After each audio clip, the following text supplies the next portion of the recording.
So my screen is visible, right? Okay. Okay. So great. Any doubt from the binary search? Was all your doubts resolved during the doubt sessions?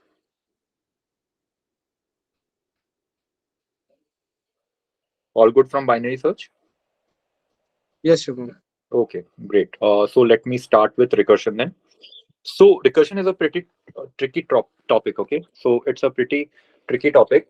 You have to you have to be very focused and you have to practice a lot.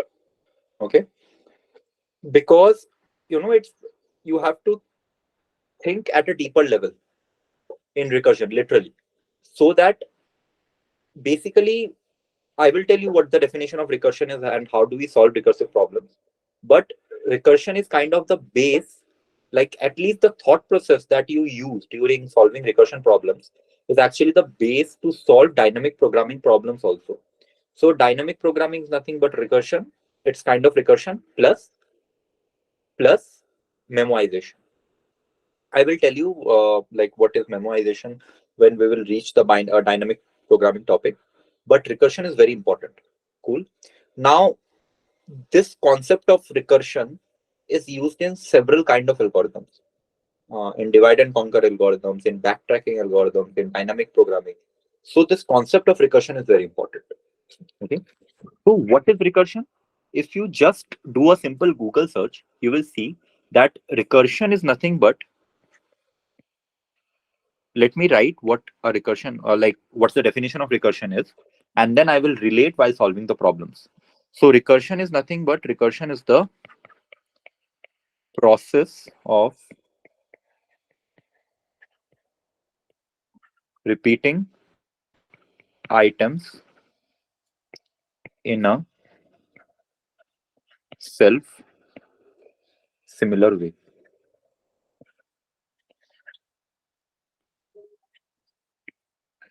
Similar way. This is the Google definition. Like it's the first Wikipedia definition that you will find. But its actual definition in computer science, we can say that it's a problem solving technique. So recursion is basically a problem solving technique. Like for a problem, there are certain set of problems for which a recursive algorithm is a viable solution. Fine. But doesn't matter, it's the only way you can solve that problem. There is an iterative way also. But recursion is a type of problem solving technique using which you can solve those set of problems. So there is one thing, a recursive algorithm can always be written as an iterative algorithm, but the reverse is not true. That is, all the iterative algorithms cannot be written as recursive algorithm.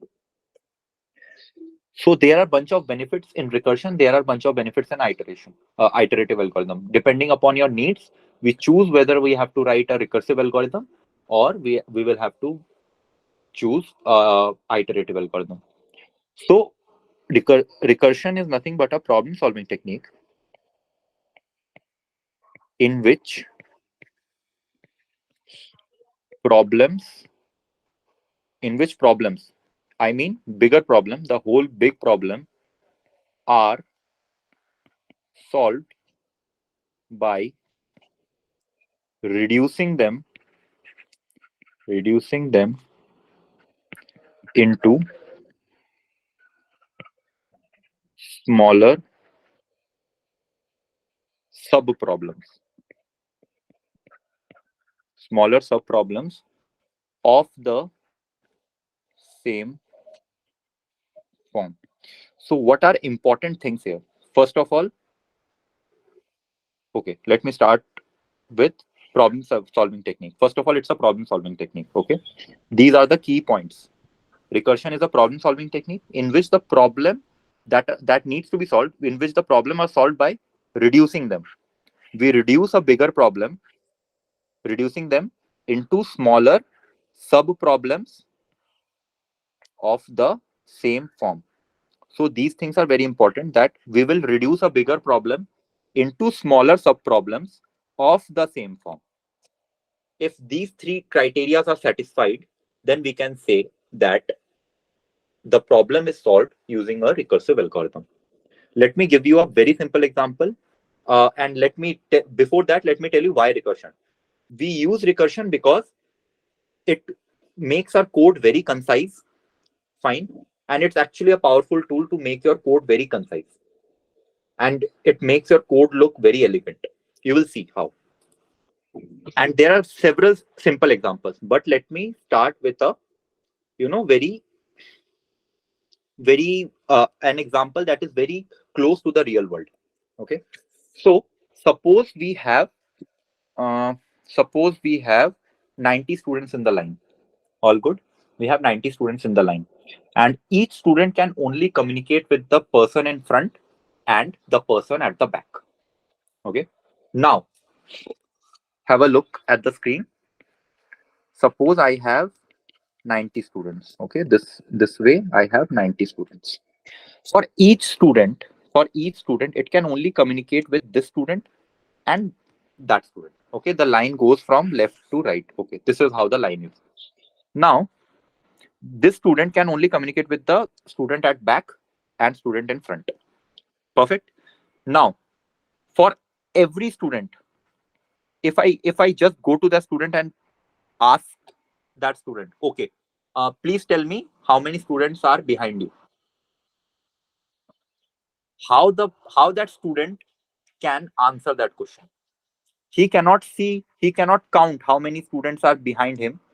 He can just communicate with the student at back and student in front, and can ask one question from the student at back and the student in front.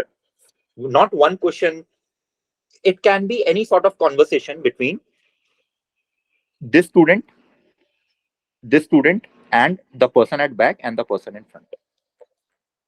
This student has to answer how many students are behind him. Can anyone tell me? He'll ask his neighbor, and this will go on till the last one. Okay, what would he ask his neighbor? Which one? Which neighbor? Like the person in front or person at back? What like At the whatever. back. Yeah, what? If he asks the person at back, okay, I was asked this question that how many students are there behind me.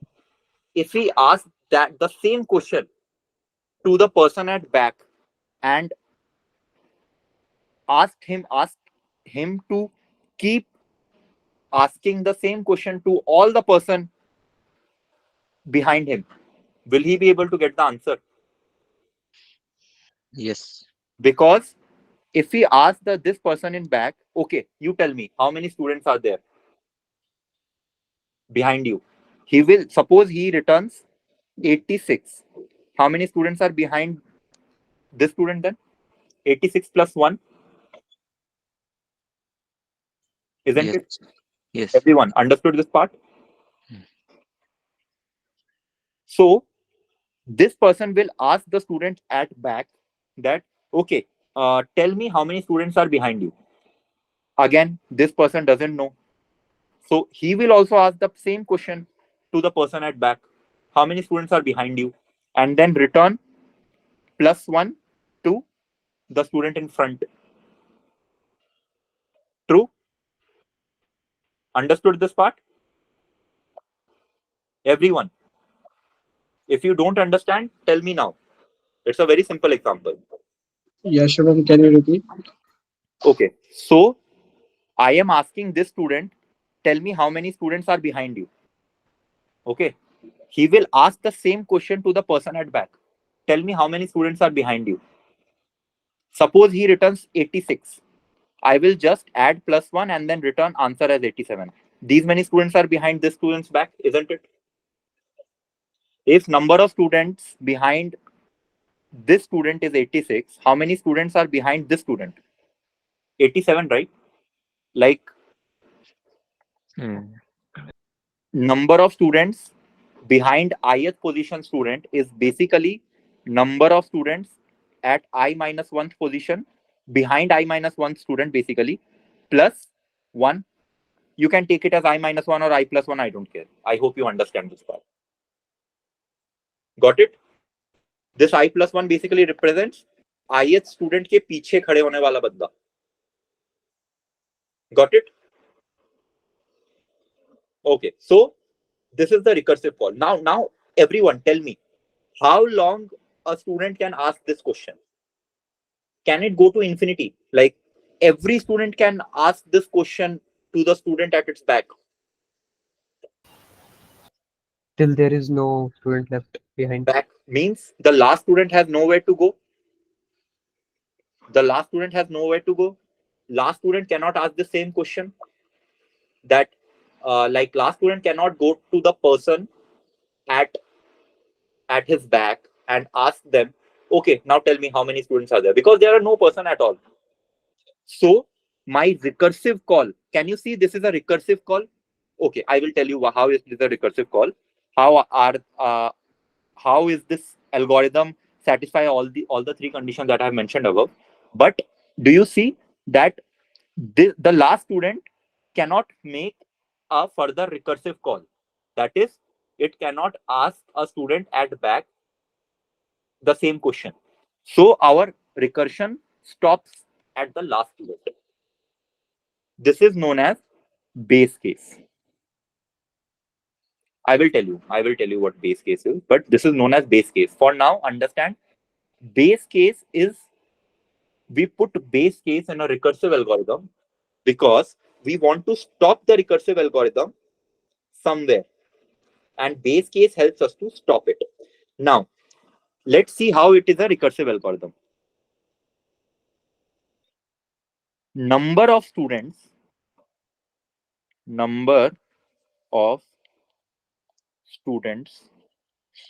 behind ith student is equals to number of students behind I plus 1th student.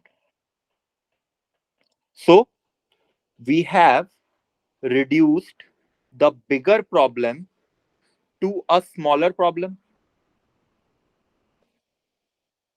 Okay, I have to find ith student के पीछे कितने बच्चे हैं. Basically, I have to find how many students are there behind I plus 1. So basically, I have reduced it. Understood? Everyone understood this part? Don't confuse with plus. You will say that, oh, I have done plus. How am I reducing it? But think about it. No. Suppose this is the bigger Q. Okay. To solve how many students are behind the first student, I have to find number of students behind the second student. Can you see the problem has been reduced to a smaller Q? True? Everyone understood? Yes. Great. So, see, this algorithm basically reduces a bigger problem into smaller sub-problem. That this was my bigger problem. How many students are there in this queue? That is behind this first student. I have reduced it to a smaller problem. One element small, but still it's small. So now I have to find from second to the last. So I have reduced it to a smaller subproblem, isn't it? Isn't it? Understood this part? Of the same form. Why it is of the same form? I am asking the same question that I asked to the first student to the second student also. How many students are behind you? Do you see that the nature of the problem is the same? That num and num. Num represents what? Number of students behind ith student. Just the parameter has changed. Earlier, I was solving the same problem for the first student. Now I am solving the same problem for the second student. Just the parameter has changed. Understood this part? But the form is same. Do you understand how this algorithm of finding number of students behind a given student is basically a recursive algorithm? Because it is satisfying these three conditions. Understood or not? Tell me. So in a recursive algorithm, a function will call itself with a smaller parameter. Then also it would be a recursive algorithm. Do you understand that this part? Suppose I have a function f of n. Okay. If it is calling itself by f of n by 2. You know some function of g of f of n by 2. Okay, confused हो जाओगे यार तुम बहुत ज़्यादा. चलो इस ये करते. It is some f of n by 2 plus something multiplied by something, I don't care. But do you see that f of n by 2 can be written as again f of n by 2? Sorry, f of n can be written as again in the form of f, but with a smaller parameter n by 2. So this type of functions are known as recursive function. So it's a mathematical algorithm only. Let me give you an example. So suppose xn. We have to find xn. Okay. So suppose f of x comma n is xn. Can I write f of xn as x multiplied by f of x comma n minus 1? F of x comma n minus 1 is what? X to the power n minus 1. So x to the power n is a recursive algorithm or not? Sorry, recursive function or not? Do you understand this part?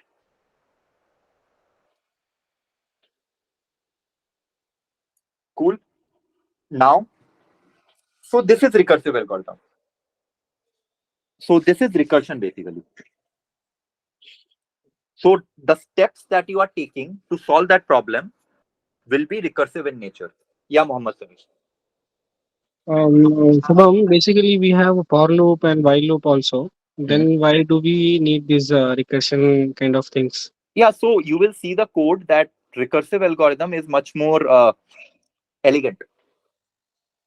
It's not fast. Iterative algorithms are faster, and even the space is better for iterative algorithm. But recursive algorithm are much easier to write. The code is very concise. For bigger problems, you will see. I will show you bigger problems. Yeah, you can tell me. Yes. Yeah, Vinay Mishra, tell me. Uh, yeah, Subham, is there any condition so that we can understand we need to write this recursive algorithm or iterative algorithm? No, first you have to analyze. The first thing you have to analyze how the Okay. problem structure is. If you can break the bigger problem structure into smaller problems of similar nature, then you will have to write a recursive algorithm. The answer is practice only. You have to practice a lot, then you will able to identify. You will be able to identify eventually. Okay. Yeah. So suppose I have to find x to the power n. Exponentiation, we can solve this exponentiation problem using recursion. How? We could have easily done like for I equals to 0 to n, and then answer equals to 1, and answer multiplied by is equals to x. This is an iterative solution, isn't it? This is an iterative solution. Everyone understand? Very simple iterative solution for x to the power n. Okay, great. Now, think about it. Can x to the power n be written as, suppose exp x comma n n, okay, x comma n.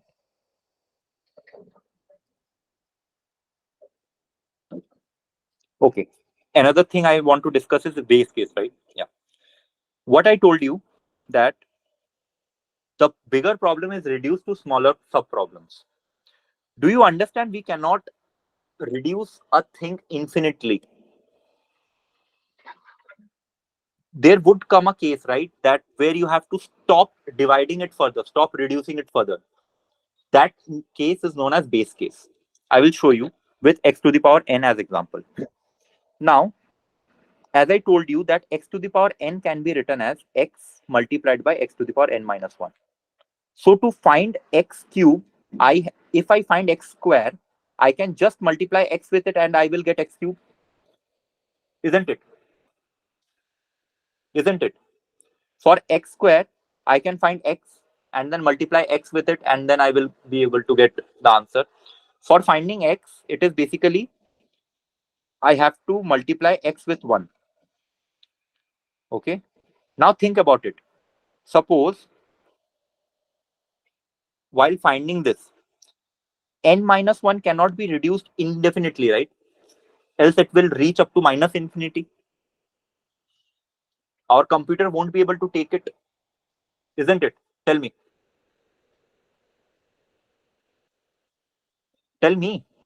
So if I say that n should be greater than 0, n would be greater than 0, and x is also greater than 0. That is, I have to find 4 cube. So after getting, I will divide 4 cube as 4 multiplied by 4 square. Okay. 4 square will be divided as 4 multiplied by 4 to the power 1. Okay. 4 to the power 1 will be divided by 4 multiplied by 4 to the power 0. That is 1. That is 1. Now tell me, can 4 to the power 0 be divided as 4 multiplied by 4 to the power minus 1?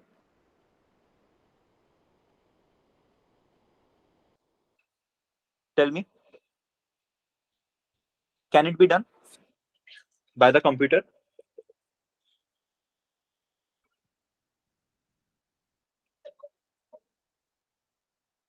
Tell me यार, कोई तो बोलो. No.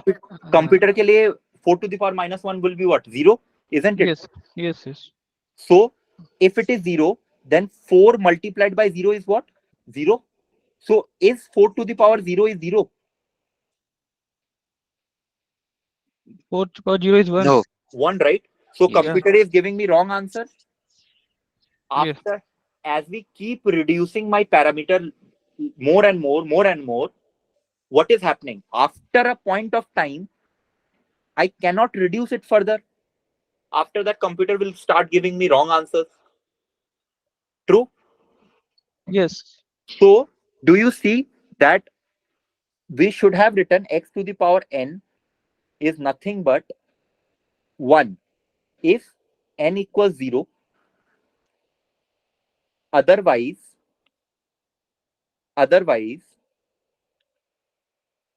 for all n greater than equals to, sorry, n greater than 0, for all n greater than 0, it would be x multiplied by x to the power n minus 1. Understood this part? This would have been a more correct way of writing it. Correct? So how would we write it as a recursive algorithm? If n equals 0, I will return 1, else I will return exp x comma n minus 1. Actually, it won't be like this. It would be multiplied by x multiplied by. Understood this part? Everyone understood this part? This is how clean, elegant, and concise recursive codes are. You don't have to worry at all like how exp is behaving. Just you should have a solid proof that exp can be written as this. Like exp has a recursive structure to it. That is, again, what I am doing, exp is a function. Exp is a bigger problem with parameter x and n. I am reducing my parameter. See, I have reduced my problem into smaller subproblems. That is, I have used n minus 1 instead of n. And then I have a base case. Why I have a base case? So that our our recursion doesn't go up to infinity. Do you understand? If I hadn't used this base case, this loop would have gone for infinity. 4 multiplied by 4 to the power minus 2. 4 multiplied by 4 to the power minus 3. 4 multiplied by 4 to the power minus 4. No one is stopping. So as soon as I get n equals to 0, I will be returning something. So this will prevent our recursive loop to, our recursive algorithm to go till infinity. Now tell me, what would happen? Let's have a dry run. Suppose I have exp 4, 3. What would happen? X is 4, n is 3. Is n equals 0? I have taught you all this already in binary exponentiation, but still, again. So is n equals to 0? No. No. So base condition won't be satisfied. It will go to this condition. This is known as recursive condition. Recursive condition means a condition that will break the bigger problem into smaller subproblems.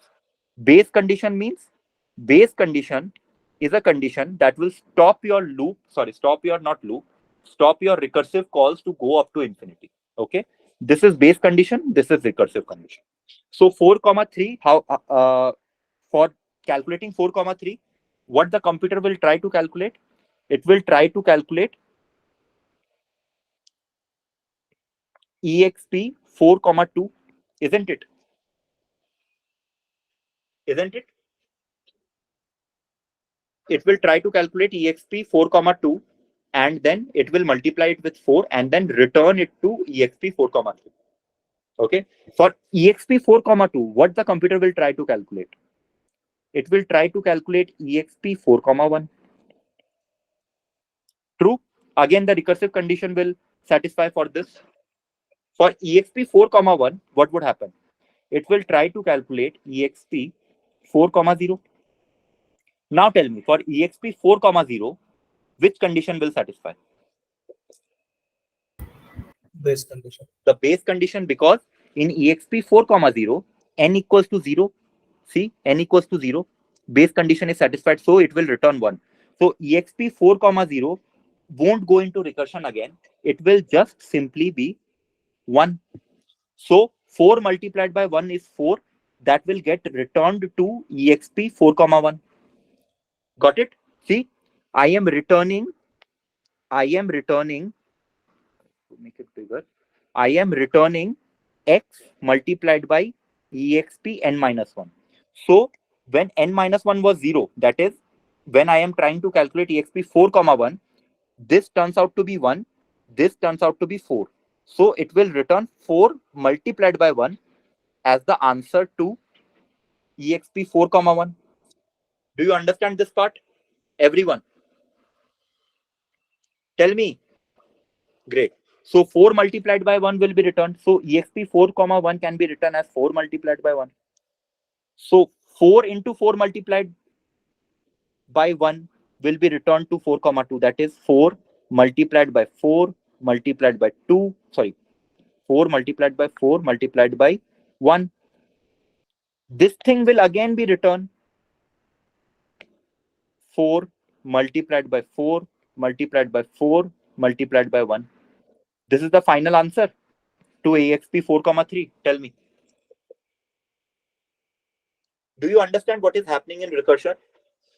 It will keep breaking the bigger problem into smaller sub-problems, and then it will hit the base condition. After hitting the base condition, it won't go deep. Fine, it won't go deep.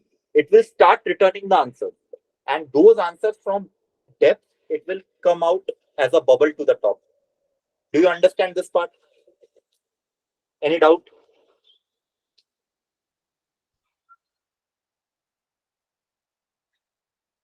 Do you understand this part?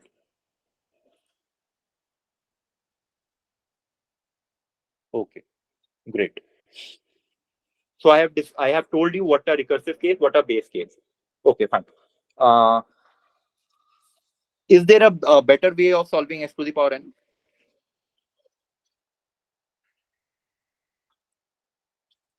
Tell me. I have already discussed it.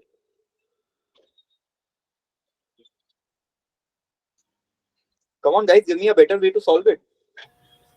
Binary search. No, Binary search, okay. It's not actually binary search, but binary exponentiation. You are not searching for anything. True. What is binary search?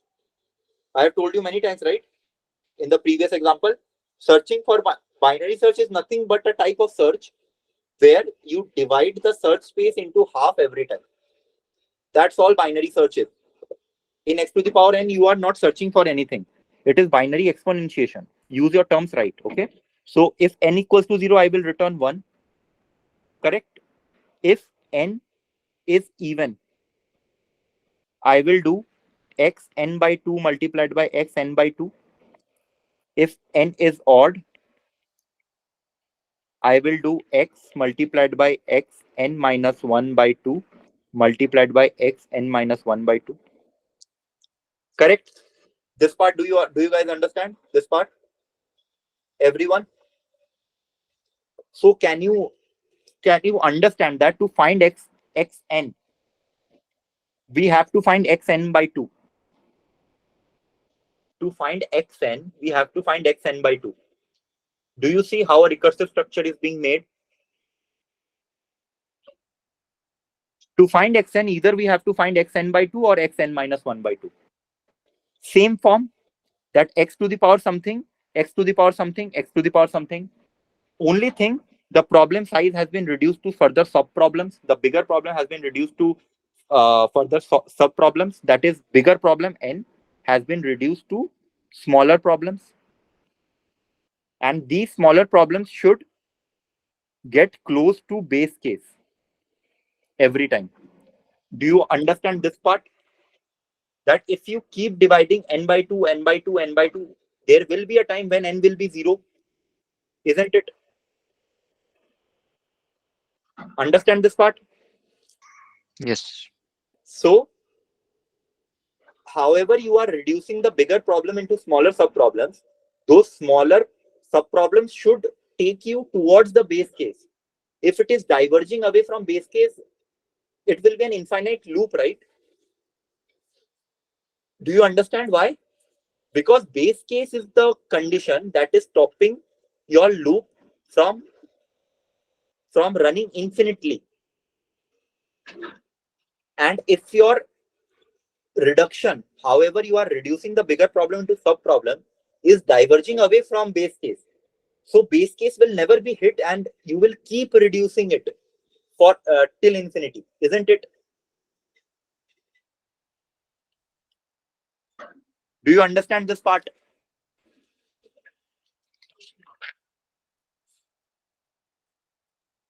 Reducing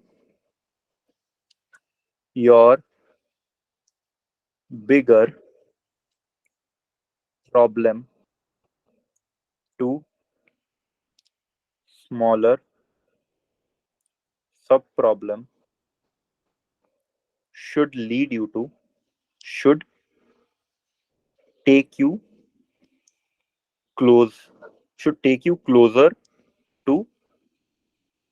base case. Got it? Any doubt till now? That's all the theory we can learn about recursion. That's all. Your recursion theory is complete. Now the problem is the most important part in recursion, because you have to solve a lot of problems so that you can get confidence here. Now think about it. What all we have studied, and can you guys give me one algorithm that we have studied in an iterative way but can be reduced as a recursive problem, or we can generate a recursive algorithm for that problem? Binary search. How? Can you explain? Yeah, means we are doing the mid -1 again for the left search, for mid +1 we are doing. Again we are finding the mid, so we can do that. Like your answer is correct, but your explanation is poor. Yeah, that is. Rakesh, tell me. Yeah. While explanation, Mm-hmm. you should satisfy these three conditions that I have just told you. If an interviewer asks you, okay, tell me how binary search is a recursive algorithm. Okay, what would you do? First, you would tell, for a recursive algorithm to be a recursive algorithm, there are three conditions: that a bigger problem is divided into smaller subproblems, and the smaller subproblem should be of the same nature as that of the bigger problem. True? Yeah, so correct. Okay, great. Okay, so this one, if you tell this, it means your clarity on recursion is good. Perfect. Next, you have to show that your clarity on binary search is good. How would you show that? You will tell the interviewer that, yeah, see, in binary search what we do is we have to search a target in a given set of array, or basically in a search space, in any sort of search space, in basically in any collection of elements, we have to search for a target. Okay, then what we do is we find the mid of that target and then compare the target with that mid. This will tell me where should I go, whether my new search space would be the left side of the mid, or the right half of the bigger array. True? Correct. Yeah, Subham. So the next step is again searching that target in the either half. Either I will return the mid if the target matches with the array mid, or else I search for the same target in the right half or the left half. True. Correct. In Correct. the same manner. So my bigger problem is reduced to a smaller subproblem where my search space is reducing by half. Hence, binary search is a recursive algorithm. How? I have told you, right, that a bigger problem is reduced to a smaller problem. So it matches the first criteria. Next, it is of the same nature. The target is again binary searched in the right or left half. Correct? Correct, Subham. Yeah. Hence, it is a recursive algorithm. Everyone understood?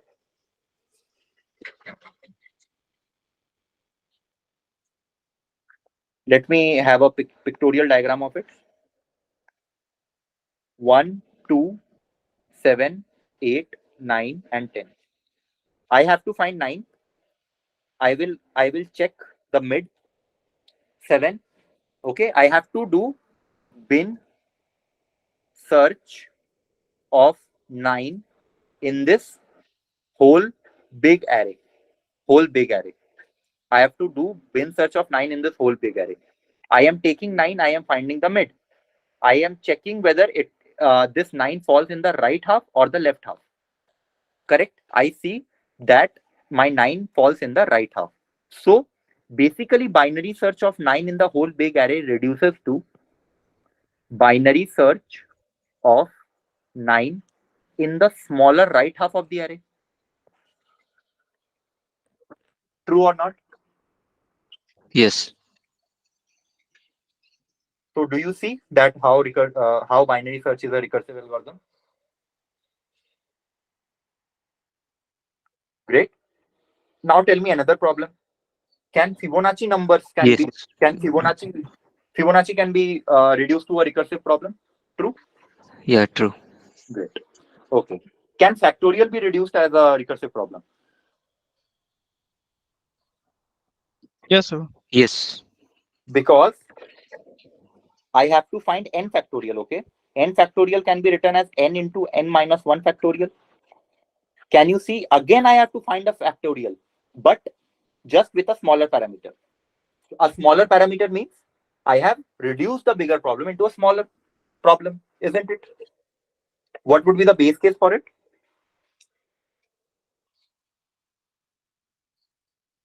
What would be the base case for it? Till Uh, n equal to Equals to 0. less than then equal to 0. N equals to 0. Yes. We don't have to write less than equals to because the factorial reduces by 1 every time. So there will come a time when n becomes 1. The value of n becomes 1 in the function. Do you understand? yes, sir. I have to find 5 factorial, right? So for that, I have to calculate 4 factorial, 3 factorial, 2 factorial, 1 factorial. Okay. 1 factorial from n becomes 1. So from 1, it will become 0 factorial. 0 factorial is defined as 1. So from here, it should go up again. Understood? So in place of 0, we can also write na n is less than equal to 1.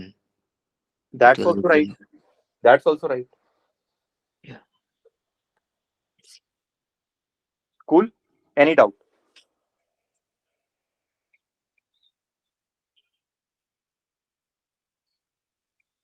Any doubt till now?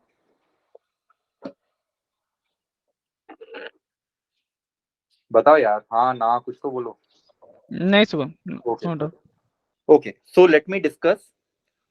Before discussing the classwork question, let me discuss a very well-known puzzle. Okay. This puzzle is known as Tower of Hanan.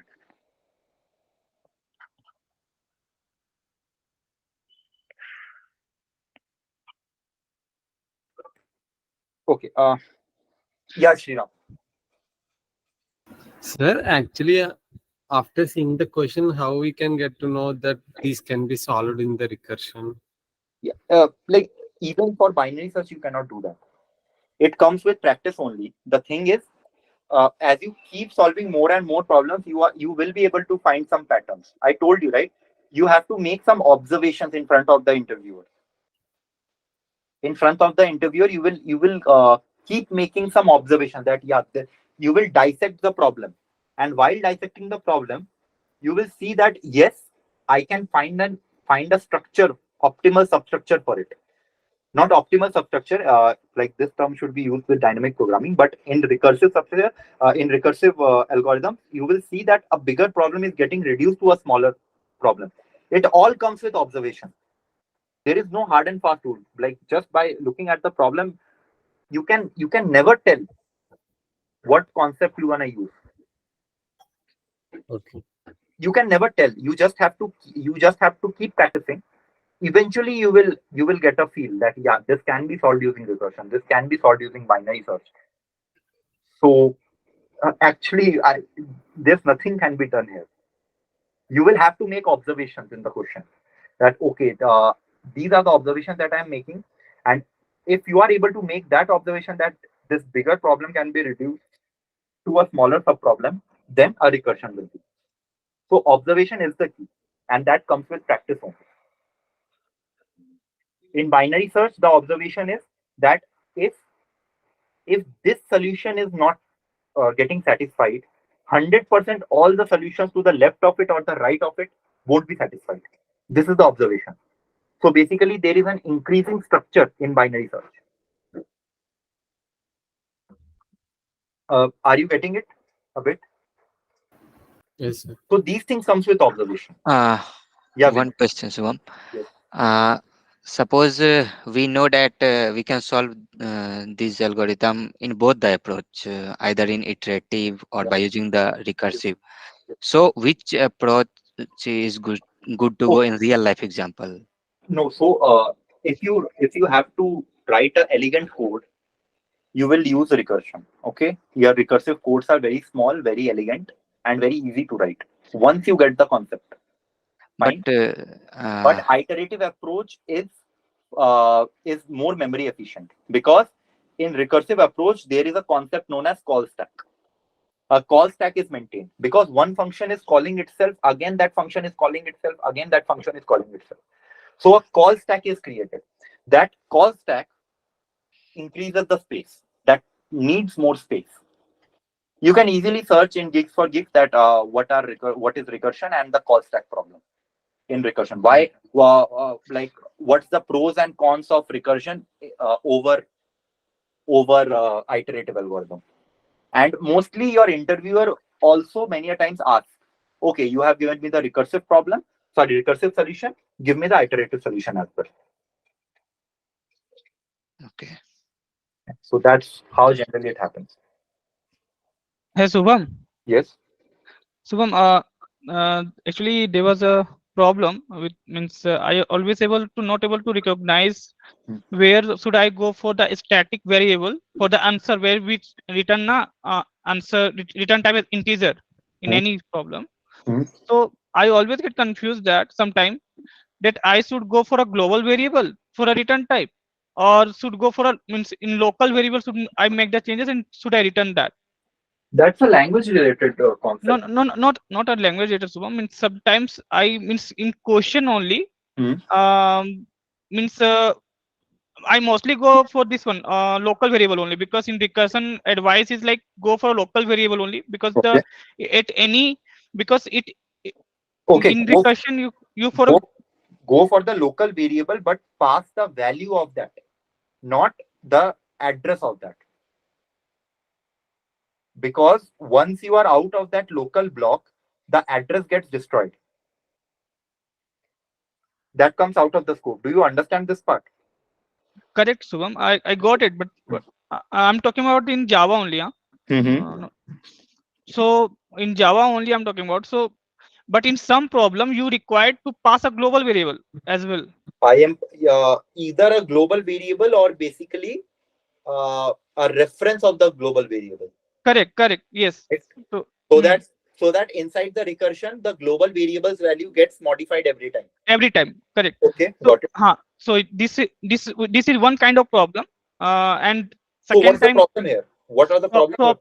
problem here is in my case that in those problems I'm not able to uh, sorry, I'm not able to recognize should I go for a global variable in this case or should I work with a local variable in this case. Okay, whatever you do, you have Mhm. to do it correctly. That's the only thing. Both can be done, but their implementation is different. In some of the cases, it's easier. It would be an easier implementation to pass the global variable and keep that global variable get modified every time in the recursion. Okay, and Mhm. in some cases, the implementation of the other one would be easier. In Okay. one implementation it would take more space. Suppose if you create a local variable every recursive call, you are Mhm. creating an extra space every time, Correct. and then you are passing it to the recursive call that has called the further calls, right? So you are creating an extra local variable every recursive call. That will be huge amount of space. So many a times it is just better to have a global variable, because you will see that all the local variables are sharing a lot of values, like the common values are there in each of the local variables. So why are you repeating all those values in all those local variables? Rather just have a global variable and then pass it on. It depends Mm. upon the problem, Rakesh. Yeah, depends. That's why I'm telling Subham that see in recursion in every step we create one stack, correct? Yes. In every step. So maybe according to the problem in some step in some stack Hmm. we are returning different value of integer. Means plus, suppose in one stack we are doing +1, and Okay. and another stack we are doing +2. Okay. Okay. So at this moment of time, you can't create global variable now. You need to work with the local variable only, because you have sometimes you are doing +1 and sometimes you are doing +2. Okay. So yeah, so I have seen such problems. So I just want you to, What I have if you're seen, doing.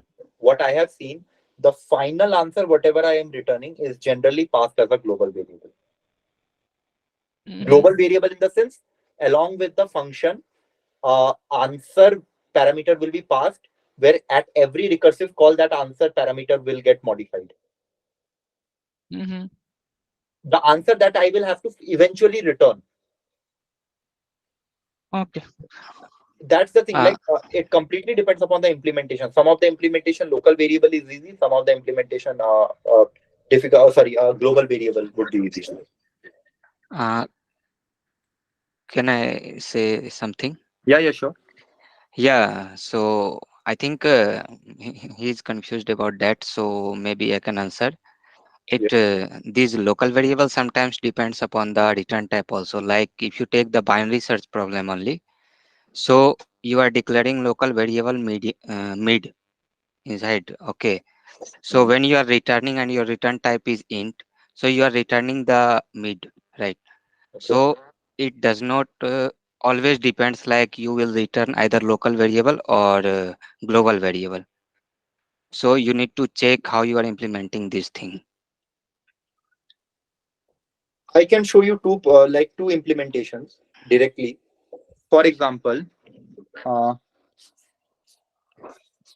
only like Vinay has told about the return type, right? If I Uh, use void, okay, exp of x comma n, fine, and I will pass a answer and answer. And answer means I am passing a reference of the answer. If n equals to 0, I will do answer equals 1. Else, I will do uh, answer multiplied by x, and then do ex answer multiplied by 1, and exp x comma n minus 1, and then answer. Would that work?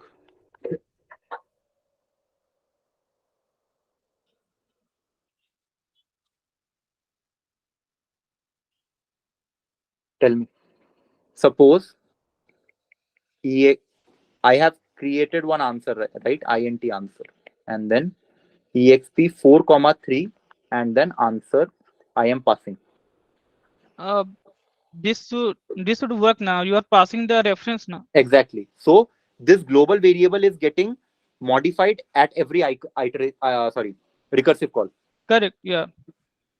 And I have also given you a local way of doing it, like this. Mm, yes.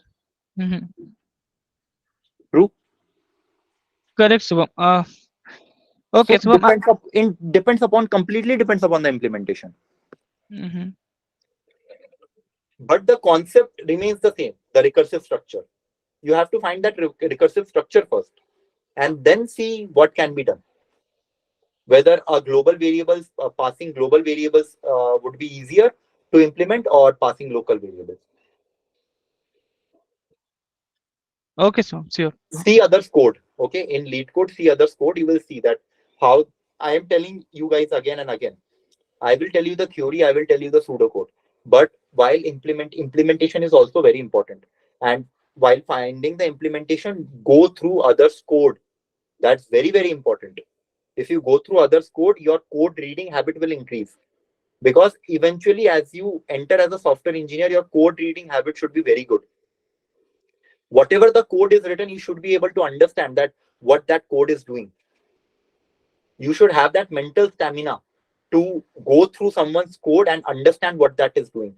Because eventually these DSA won't be of much use when you go as a when you enter as a software engineer. These things will stay in the back of your head. That will increase your problem solving technique. That's all. But the main thing is code reading habit. Read someone's code and understand what they are trying to do. Cool, because in MNCs the codes are extremely lengthy and extremely complicated. Many dependencies are there.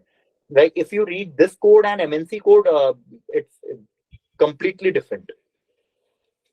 Those things are very complicated. So your code reading habit develops from now only.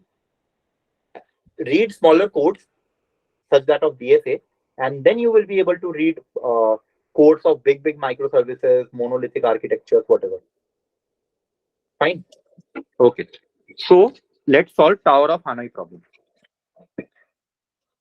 In Tower of Hanoi, the problem is there are 3 poles. Okay. If time is, if we, I will complete recursion today anyhow. Okay. If if we have less time, I will extend the class. I'm telling you from right now only. Okay. So in Tower of Hanoi, what happens is there are 3 poles. Suppose mark it as A, B, and C. Okay. I am marking it as A and B and C. Fine. So you will have certain disks or different sizes. Take 3 disks as of now, or suppose 4 disks. I think 4 disks would be better.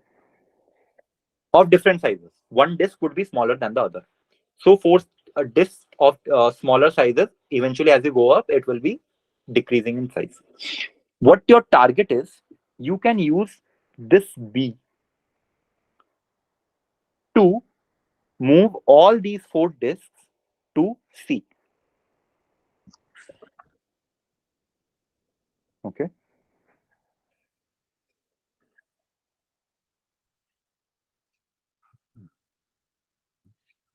My final structure should look like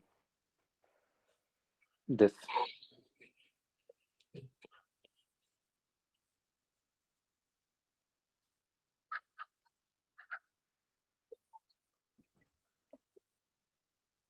Understood the problem?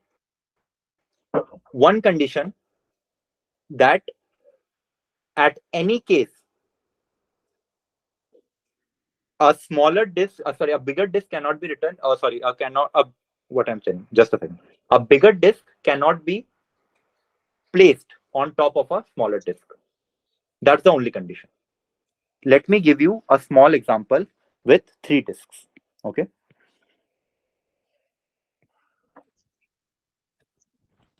Suppose I have 3 disks like this.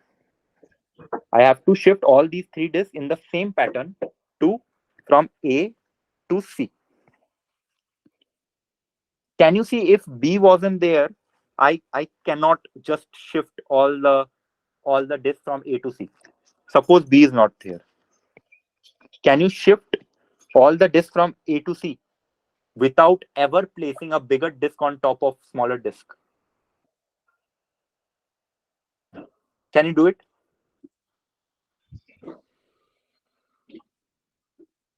Can you do it? Tell me.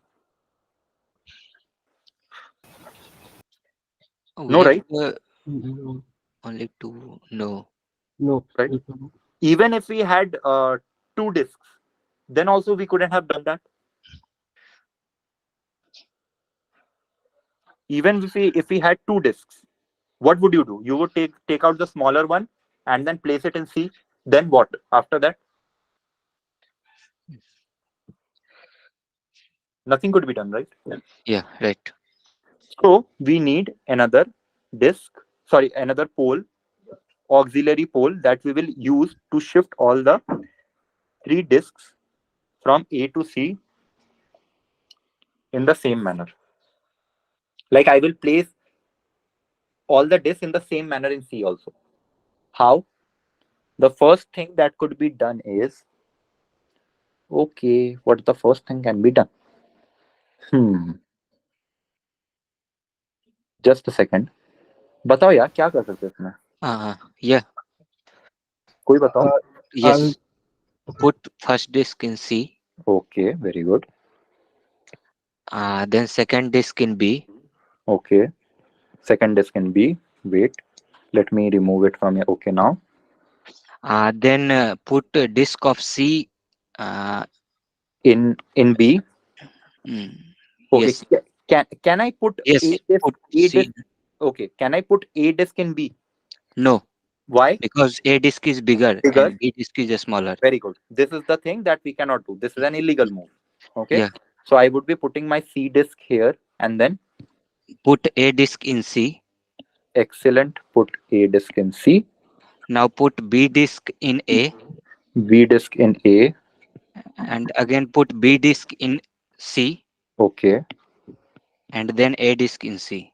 Okay. A disk in C. Okay. Everyone, tell me, do you guys understand the problem and the solution? Understood? Any doubt here? जल्दी बताओ नहीं तो मैं फिर आगे इसका solution बता दूंगा. जल्दी बताओ. Great. Okay. Now. I am giving you a hint. We can solve this problem using recursion. अब सोच के बताओ how it can be solved using recursion.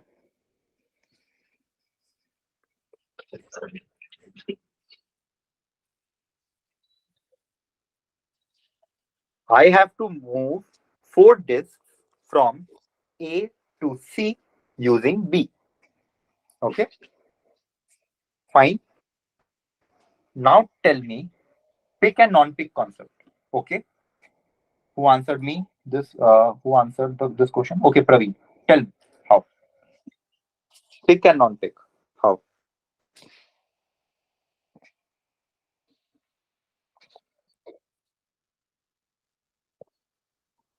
Can you give me a solution?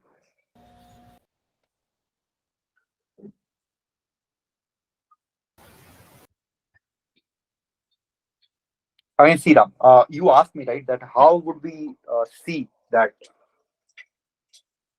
whether it can be solved using recursion or not, whether the problem can be solved using recursion or not. It's all about observation. It's all about observation. Think about it. We have to shift the 4 disks from A to C using B. Okay. So while someone told me the answer, right? Someone told me the answer. We saw that there was a condition when 2 disks were placed here, one bigger disk was placed here. This was a state, right? This was a state of disks. Do you remember? Whoever answered me? This was a state, right? That two disks were placed at B and a bigger disk was placed at A. How Yes. do you think these 2 disks got from A to B? How do you think these 2 disks got from A to B? By some algorithm. By some algorithm, I was able to take the top 2 disks from here to B using C. Can I say that? Yes, sir. Some algorithm. And does that algorithm has any illegal moves? No, sir. No, right? We made sure, whoever answered me, he made sure that this algorithm doesn't have any illegal move. So after we have taken the top disks from A to B using C, what was the next step? Simply move the biggest disk from A to C. Yes. Biggest disk from A to C. Now tell me, what would you do? I have one algorithm that can move certain number of disks from initial source to destination using some auxiliary pole. So I will use the same algorithm again to move this from here to here using this as an auxiliary pole. Yes. True. And there would be no illegal move. Why? Why? Because at the bottom, this won't interfere at all. Why? Because this is the biggest disk. All my disks that would come on top of this disk would be smaller only. So it won't be a illegal move at all. Understand this part? This biggest disk won't cause any problem in the algorithm. Like it doesn't even, we can assume that it doesn't even stays here. Its presence is irrelevant. Why? Why its presence is irrelevant? Because it's the biggest disk, right? All the disks that are coming on top of it would be smaller than that. So this disk won't cause any illegal move. Understood this part? Yes, sir. Great.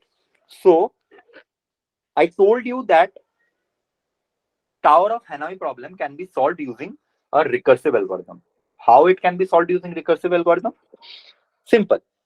Suppose I have to shift n disks from A to C using B. So suppose my Tower of TOH, Tower of Hanoi algo takes 4 parameters. First parameter is number of disks I have to shift. Correct? Next is source pole. Next is destination pole. Then Next is auxiliary. auxiliary pole. Correct?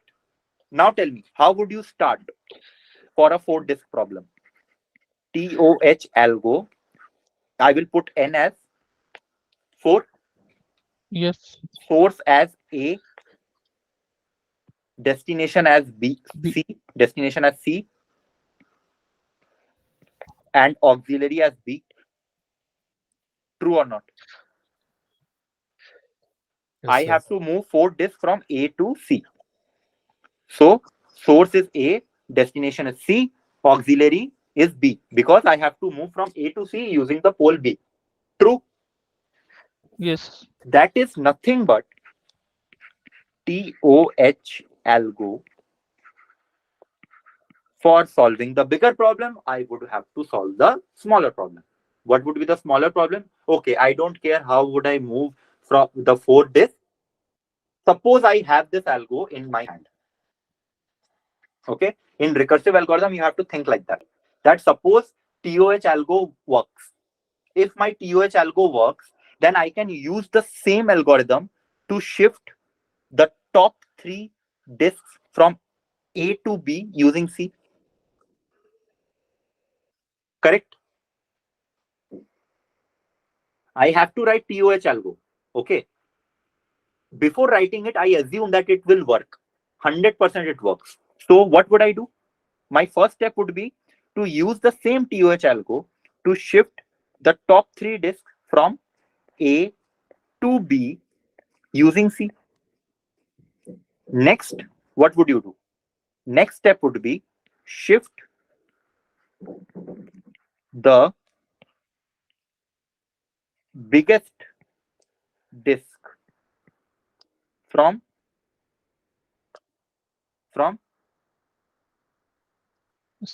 A to C. A to C.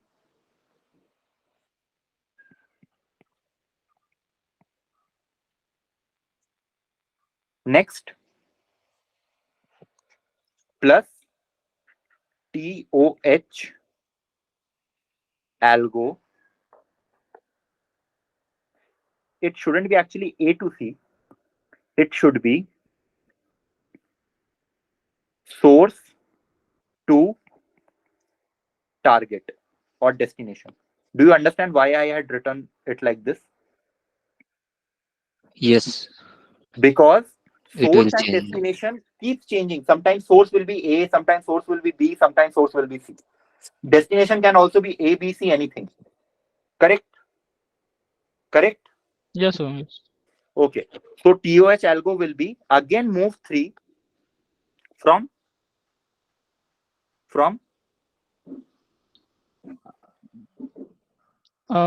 B B to C B to C using using A. A. So for the first step, this is source, this is destination, this is aux. True? Mhm. Now for the next recursive algo, this will become source, this will become destination, this will become aux. Do you see how the values changed? Yes. Got it? So in general terms, how it will be written? It would be written as TOH algo is nothing but TOH of n minus 1. Tell me, TOH of n minus 1 from source to Destination. no, PHLO and -1. n minus 1 will be moved Source to auxiliary. Yes, auxiliary. auxiliary. It will be moved to auxiliary using Destination. destination, Yes. plus you will move shift the biggest disk from source to Source to destination. destination. I have already written it, right? Yeah. Yeah. Destination. So this was just an example. Okay, here my source is A and destination is B. So A to C basically. Okay, this is just an instance of my algo. Okay, but this is my general algo. Next step would be TOH n minus 1. I have to shift all n minus 1 disks from where I had kept it in auxiliary, right? Like from source, I have moved all the n minus 1 disk to auxiliary, right? So from there, we have to move, right? So auxiliary would be my new source. To where I have to move it? Tell me. To where we have to move it? Auxiliary to we have to move to destination. Excellent. Very good. Using Source. source as auxiliary pole. Mhm. Understood this part?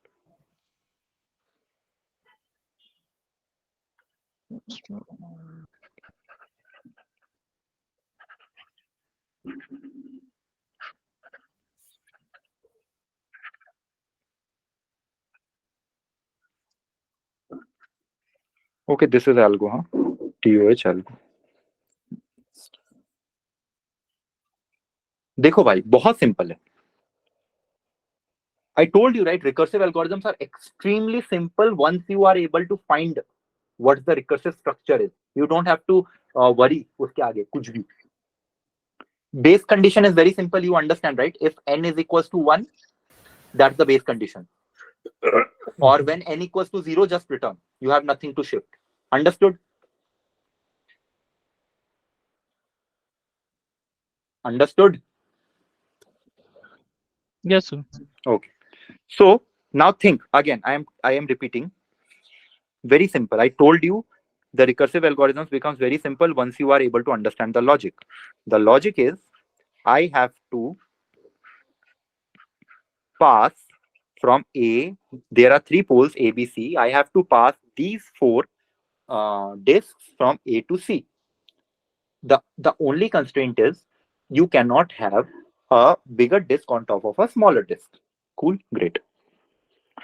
Isn't it is same as taking all these disks pehle to B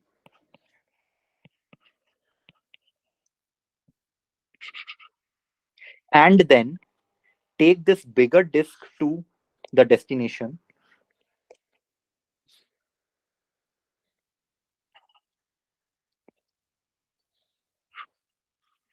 and then take all these 3 disks to destination again.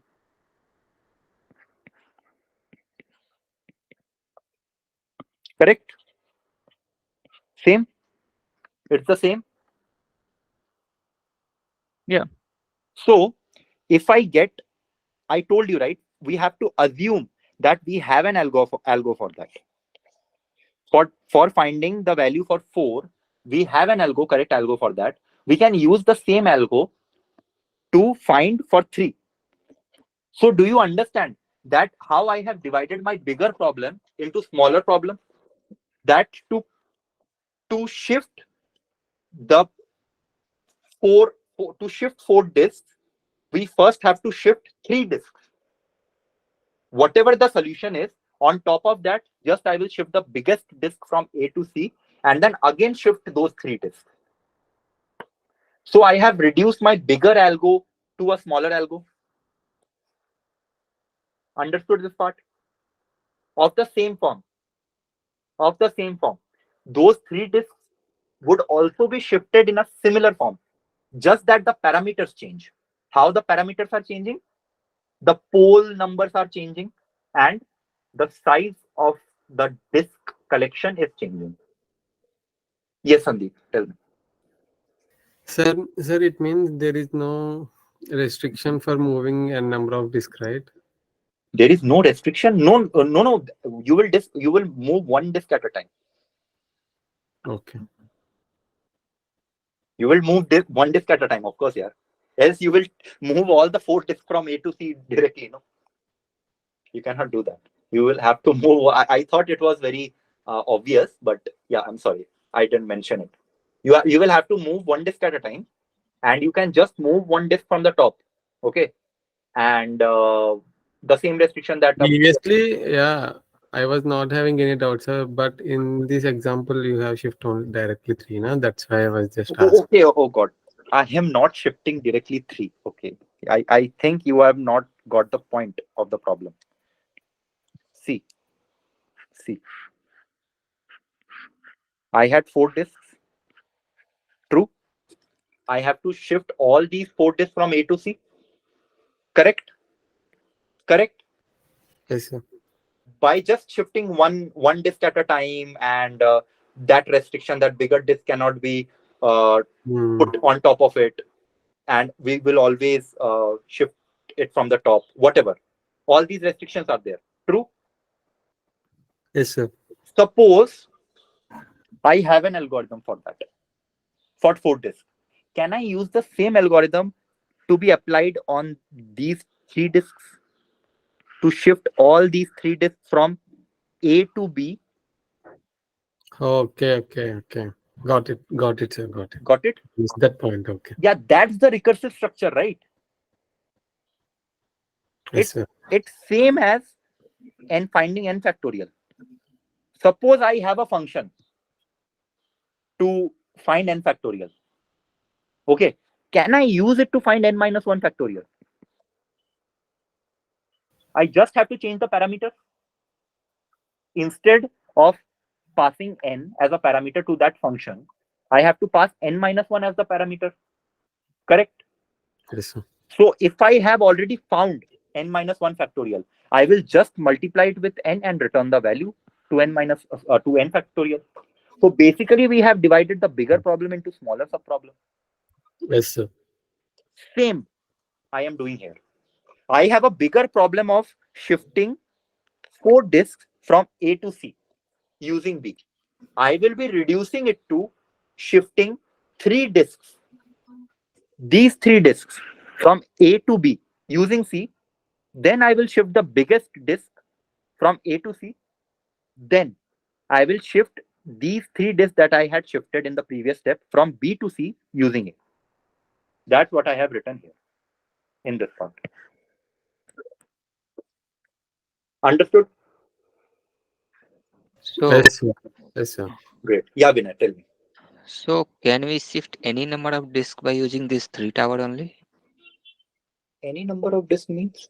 I mean, not only 3 pull, like 10, 12, 13. So again, if you had a disk size of 10, Okay, Okay. 10. Okay, Hmm. it's same as first shift the 9 disks from A to B using C, then shift the 10th disk from A to C, and then shift again those 9 disks from B to C using A.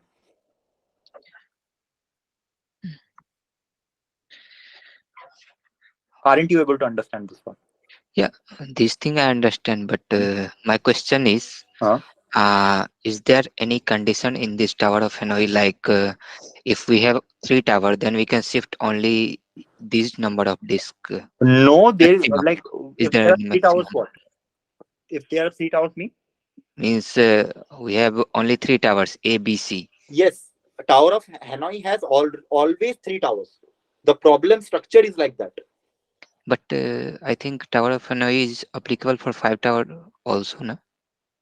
Might be, but we are discussing this 3 tower problem, right? Yeah. So yeah, there could be some 5 tower or any other tower, problem structure. But at least here we are solving this puzzle with 3 tower, and then we are decomposing the problem into smaller sub problems. And I showed you that how the solution is basically recursive in nature. Okay. Any more doubt? Any more doubt? Yeah, Shiva. Ashok, can you please explain the algo once again? The algo which is written on EOH algo. What you didn't understand? It is this one. So in the first slide, that is n minus one. There are number of disks left, or the number of disks we are moving. What is that? Yes. Which one? Tell me. Which part? N minus one. This? The first slide, TOH algo bracket over. Yeah, that. Okay. So n minus one are the number of disks we are moving, or the number of disks which are left on the pole A. No, number of disks you are moving. Okay. Okay. Got it. Okay. Yeah. So I am telling you that suppose we had this 4 disk, right? So we have to move the top 3 disks. You just ignore the last one. You can just ignore the last one as if it just stays there, because it won't matter. I told you the reasoning also, that why we can ignore the last biggest disk, because it won't cause any illegal move. That's the thing. Yeah. Okay. So there would be multiple implementation, depends upon the question, but the main point is the algo, that shifting the 4 disk is basically shifting the top 3 disk from A to B. This top 3 disk can be written like n minus 1, or as a vector also, whatever. That I don't know. That depends upon the question. But this what n minus 1 represents, you should understand. This n minus 1 represents that the top 3 disks should be moved from A to B using C. If it was 5 size disk collection, I would have moved the top 4 disks.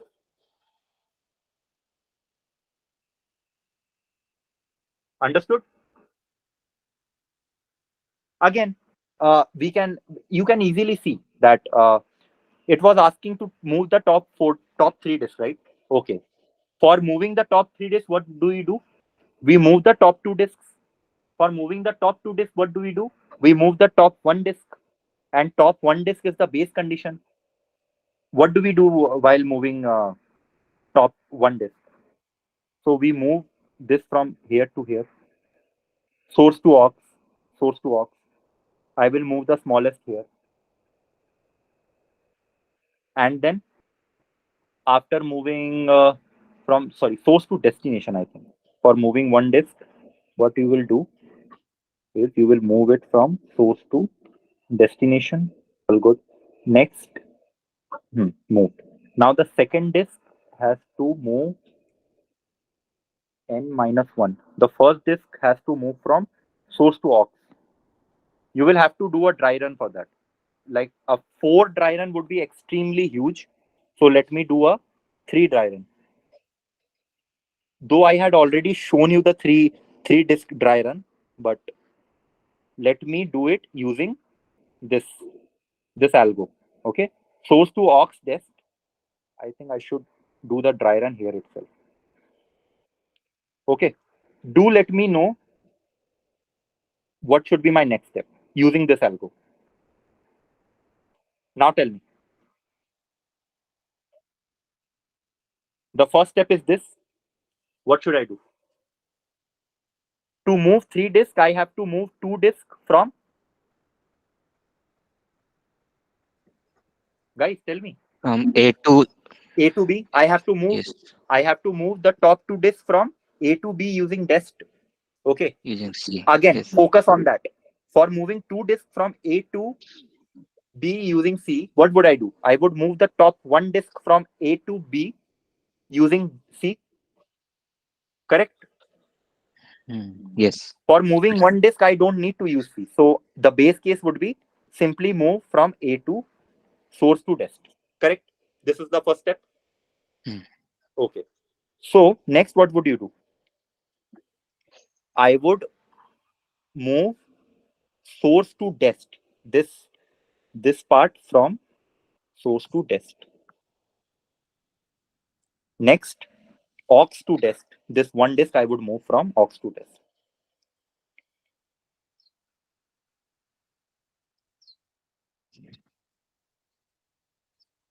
Wait, I think No. no, not this way. Wait, I have to do it properly.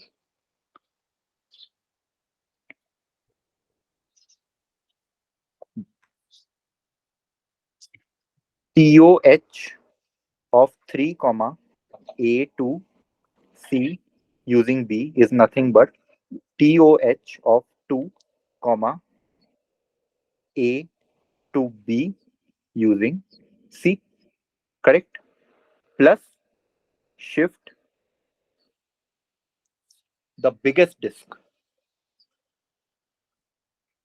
Shift biggest from A to C and then TOH of 2 from B to C using A.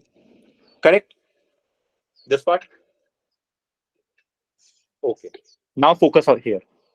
It is nothing but TOH of 1 comma from source to auxiliary again A to C using B.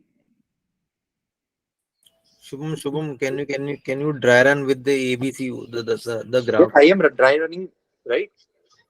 What else am I doing? This is source. This is dest. This is aux. So I am again moving from source to aux using destination. Are you able to understand this part or not? It's a dry run, right? I have to move 3 disks from A to C using B. What do I do for that? I move the top 2 disks from A to B, that is destination, using C. Correct? Guys, are you able to understand this or not? Clean. And then shift biggest from A to C. That is shift biggest means third disk. I have to move my third disk from A to C. And then again, I will move from B to C. Whatever we had moved the top 2 from A to B, no. I have to move it back to C. From B to C using A. Correct? Now, अब ये बताओ. TOH of 2 of A comma A to B, I have to move using C. What would I do? TOH of 1, correct? Next, from source to auxiliary. From source to auxiliary using destination. Any doubt? Any doubt? Next, what would you do? We would move the biggest, shift second from A to the destination, that is A to C. sorry, A to the destination, right? A to B, A to B, A to B. POH of 1, comma, auxiliary, right? From auxiliary using the source to destination. बताओ, समझा? This whole part is basically this.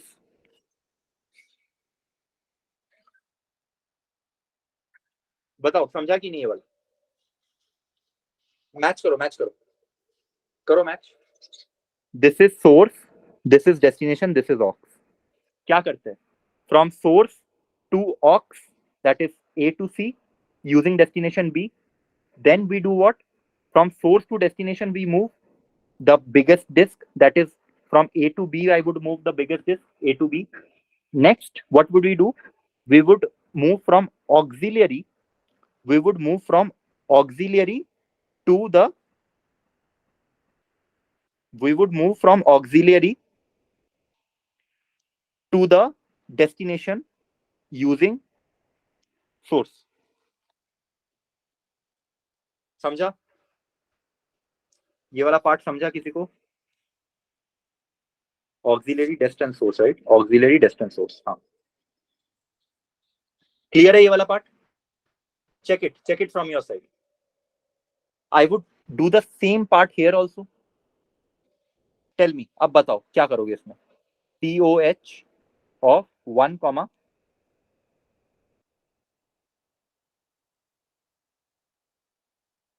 Guys, tell me.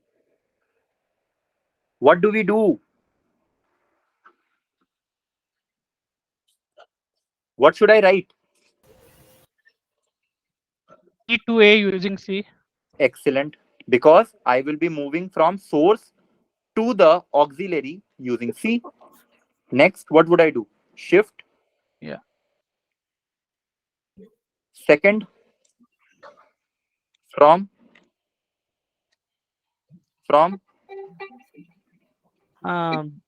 B to C. excellent. Next, Then go down.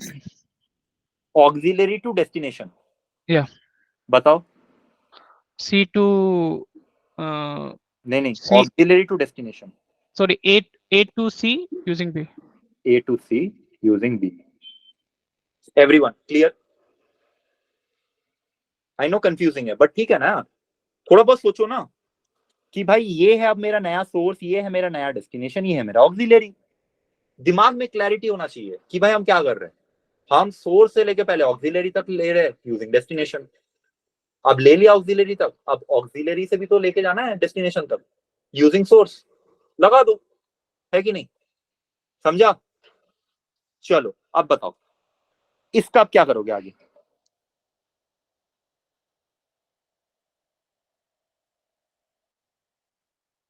बताओ क्या करोगे? बोलो भाई. We have to move one disk from A to C using B. Isn't it the base condition? Yes. Yes, this is तो हम, best condition. तो हम क्या करेंगे? Shift the first disk from A to C. Correct? Yes. And then इसका आप क्या करेंगे? Again I will shift the first disk from C to B. तो पहले ये 3 स्टेप करते हैं, ठीक है? पहला ये बोल रहा है कि भाई A to C जो छोटा वाला डिस्क है, एकदम A to C छोटे वाले डिस्क को यहाँ पे शिफ्ट करो. Very good. अब बोल रहे हैं कि सेकंड वाला डिस्क को A to B शिफ्ट करो. ओके, सेकंड वाले डिस्क को मैं A to B शिफ्ट कर देता हूँ. Very good. A to B. Okay. अब फिर बोलता है यार छोटे वाले डिस्क को C से B शिफ्ट करो.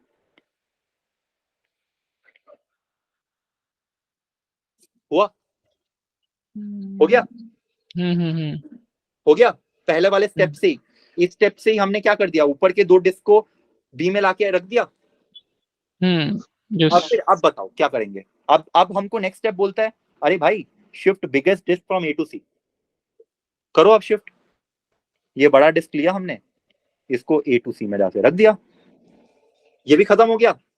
ये दोनों स्टेप खत्म हो गए. अब क्या स्टेप बोलता है हमारा?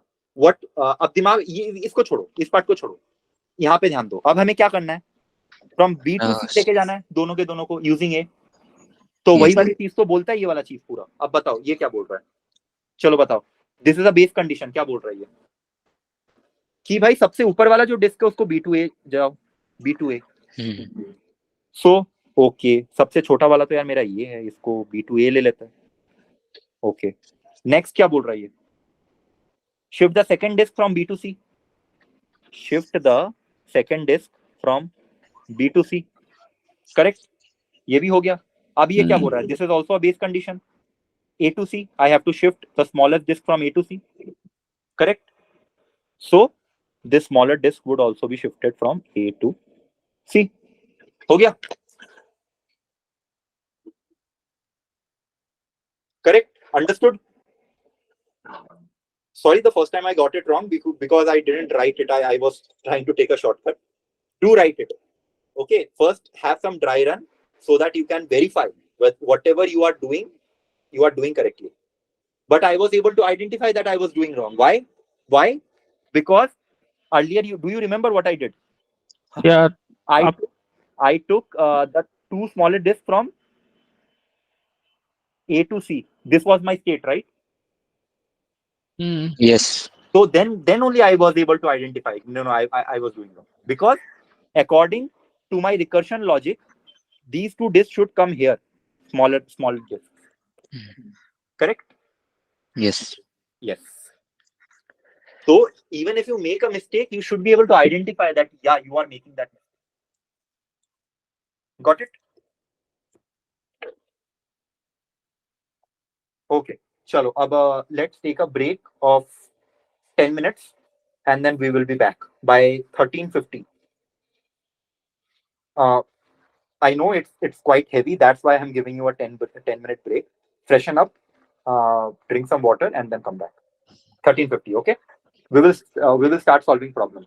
I will just show you the recursive structure. You will implement it by Shivam, looking at other discussion, other submission, or if you can have your own submission, that's well and fine. बताओ, आगे बताओ. Yes, yeah. Vinay. So this complete dry run was Yeah, what? This complete dry run. complete? Dry run. Whatever you did, na? Yeah. Whatever I had did, I didn't take 4 because I hope you could understand that how deep it would go. It would be a lot of steps, right? If I had done Yes. 4, so I just didn't want to do that.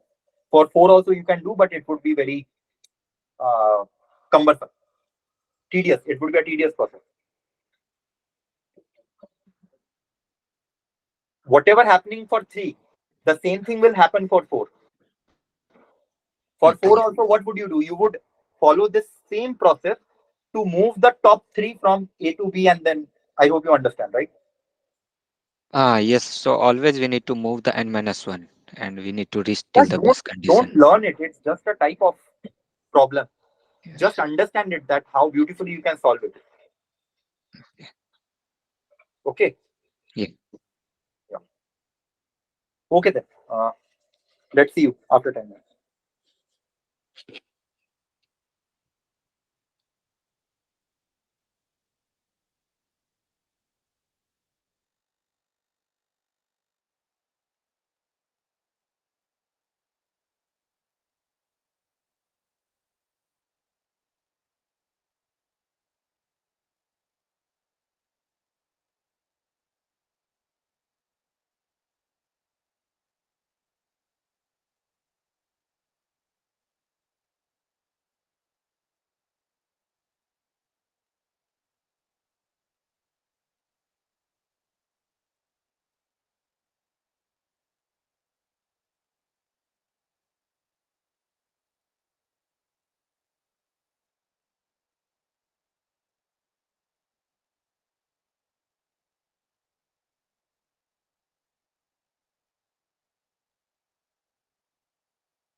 Okay, guys. So let's start.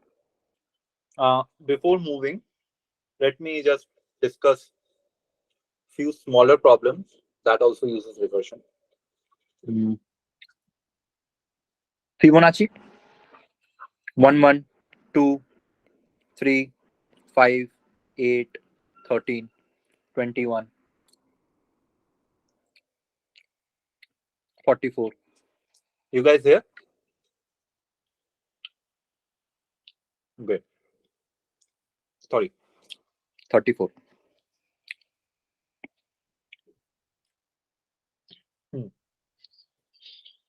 आठ तेरा 21, 31, sorry, 20, 13 plus 21, 34. Okay, fine. This way it moves on.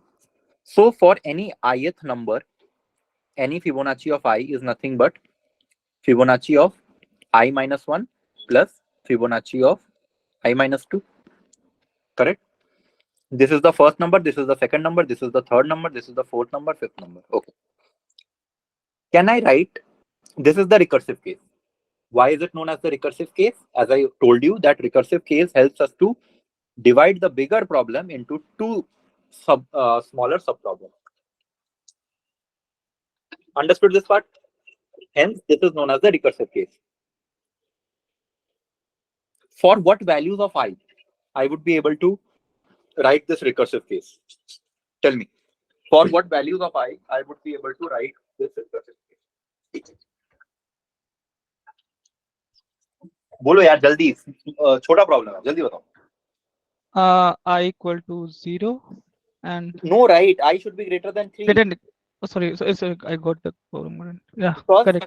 if you put 2 here, it would be fib of 0 not defined. Fib of 1 is defined, but fib of 0 is not defined.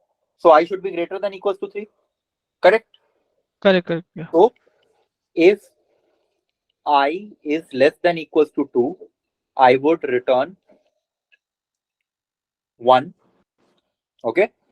Else I will return fib of I minus 1 plus fib of I minus 2. Correct? Fib of I. Correct? यही होगा answer. यही होगा answer. Any doubt? खुद करना, कुछ नहीं है, simple है. नेक्स्ट.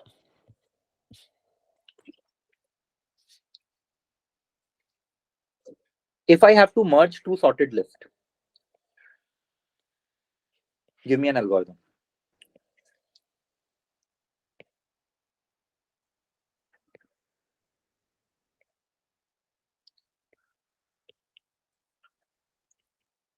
बताओ, what would be an algorithm to merge two sorted lists?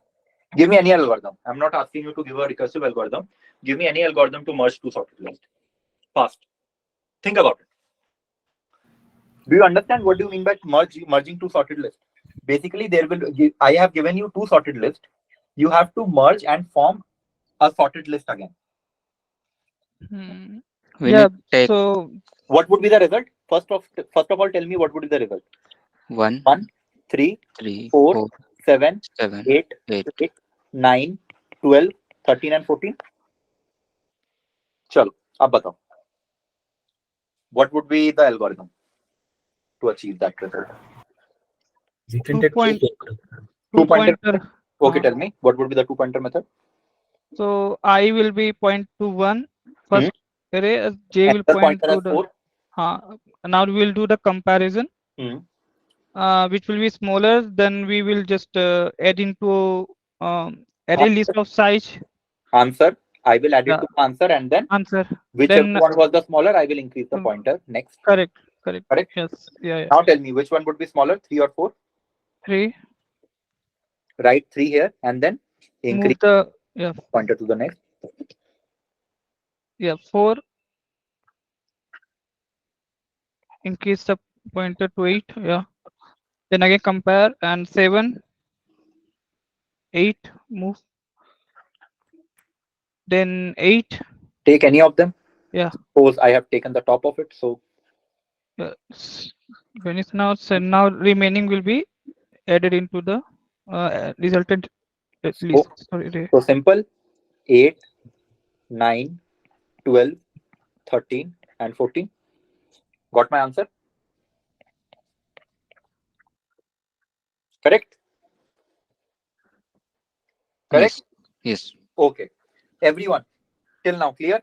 It was a iterative approach, two-pointer approach. Clear? Clear on this algorithm? Any doubt? Any doubt? No. Great. Now, give me a recursive solution. Fast.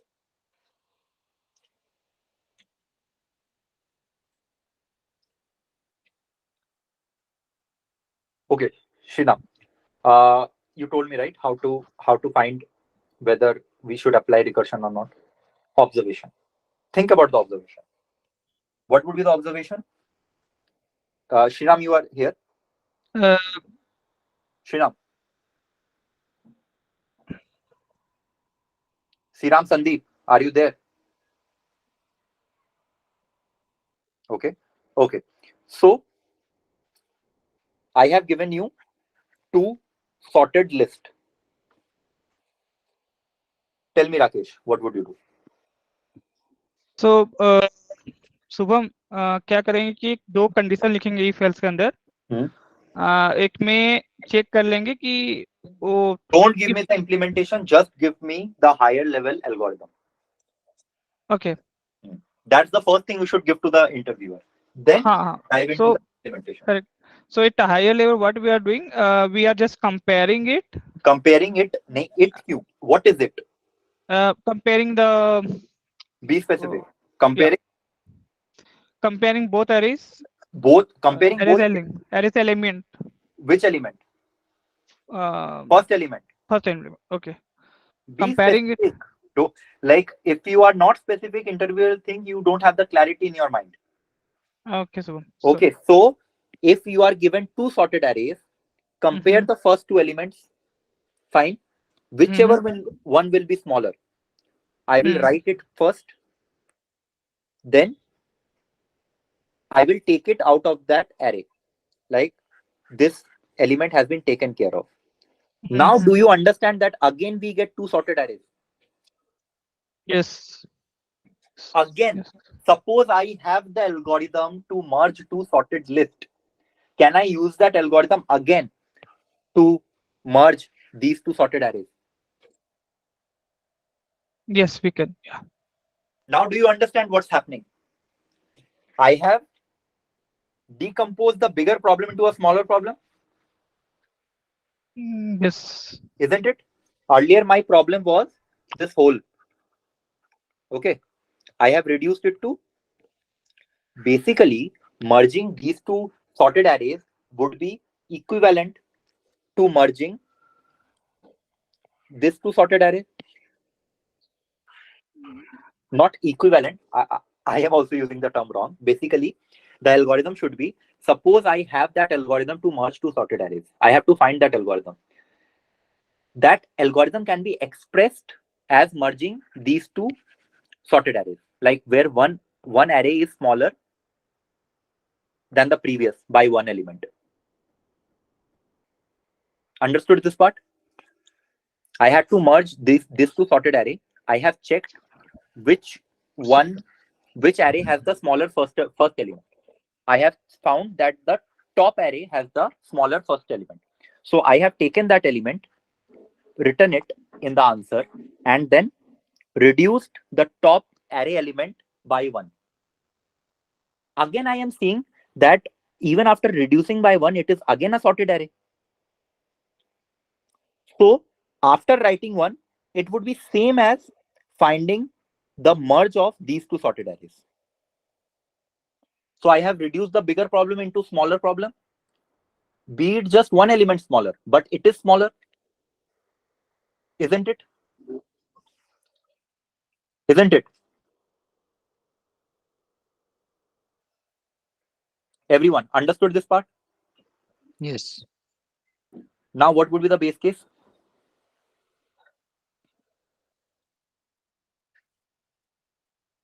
That base case will be one of the element or one of the array would be zero, Smaller. zero length. Mhm. and Mm. another array length would be something. At that case, what should I return? Remaining element of Like another I large. should return that array that has non-zero number of elements. Correct? Correct? Sorry, can you repeat? Okay. Merge 1, 3, 7, and I am merging 4, 8, 9, 12. Correct? Correct. It is basically 1 plus merge 3, 7 and 4, 8, 9, and 12. Correct? Yeah. 1 Correct. plus means, I hope you understand. 1 plus is not plus. It is basically 1 comma. 1 comma.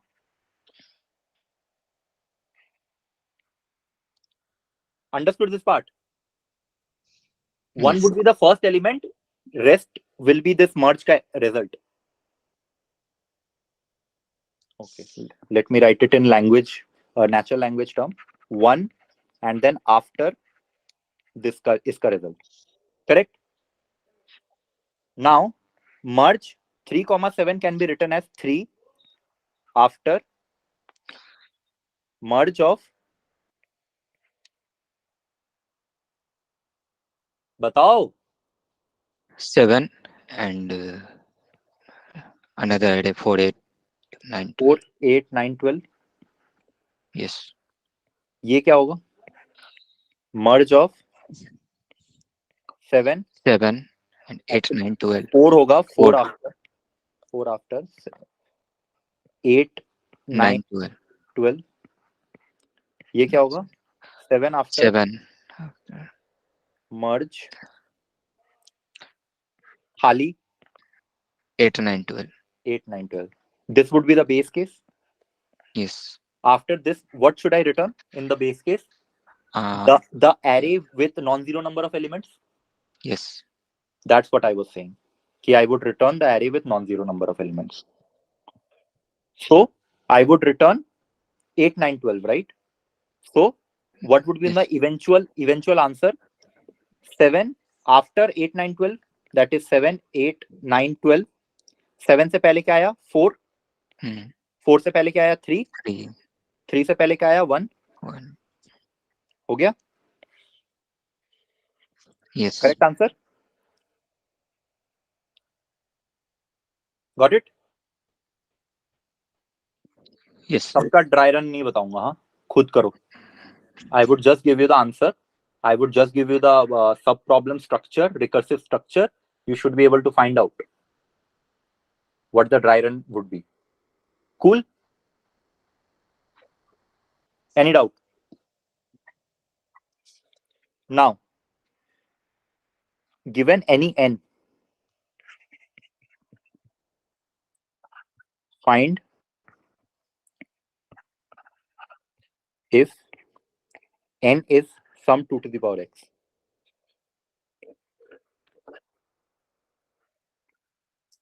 That is, n is a proper power of 2. Given any n, how would you find that?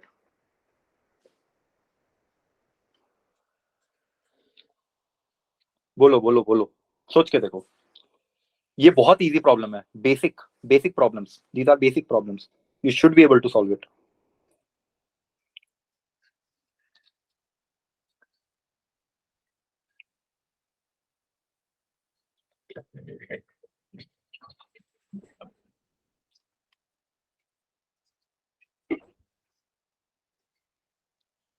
बोलो, कुछ तो बोलो.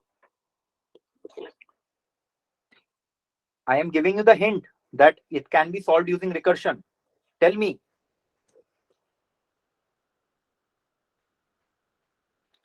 अरे यार, observations करो ना. If n is odd, can it ever be 2 to the power x? No. No. Okay, tell me. What would you do? Is power of 2 given n?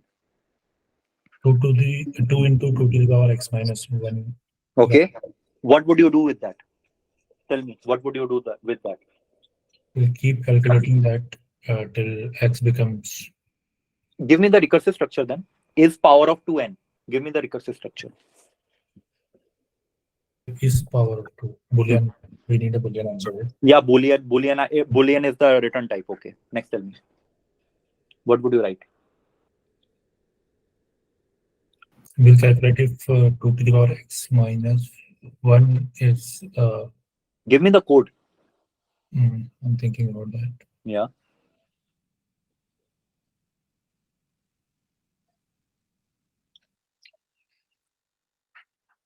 If n equals 1, what would you return?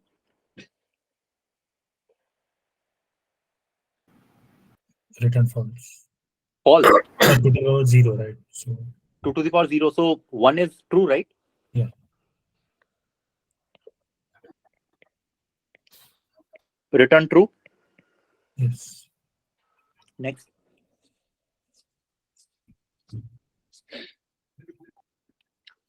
If n is less than equals to 0, what would you return? False.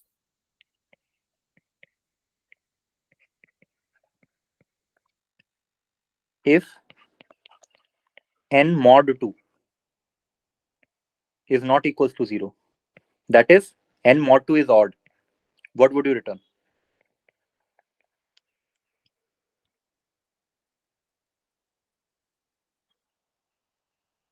If n mod 2, if n is odd, what would you return? False. It will be false. Yes. Else, what are the condition that n mod 2 is odd नहीं है, उसका else condition क्या होगा? It is even. Correct? Correct. It means if I just return is power 2 n by 2, would it be suffice for an even number, for any even number? I have already taken out 2. Whatever the number is, for 2 to the power, for it to be 2 to the power x, I will take out 2. For the rest of the number has to be a 2 to the power 2 also. Sorry, 2 to the power something, right?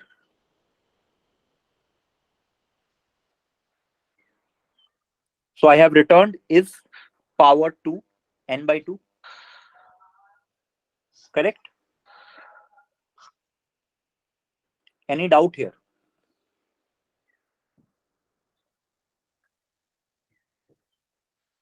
For any n that is even, if it is even means it can be written as 2 to the power something. For this n to be 2 to the power x, this 2 into something, 2 into k has to be some form of 2 to the power x minus 1 basically, isn't it? It has to be some 2 to the power. Correct or not? That's what I have checked. Yes. And why did I write this condition?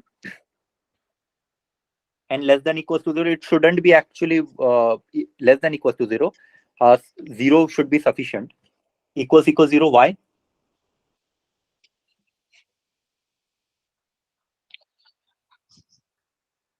If initially we are given n equal to 0. Yeah, what? For if initially n equal to 0, and for that condition we need this condition. If n equal to 0 is written false. Yes, that's one correct. Anything else?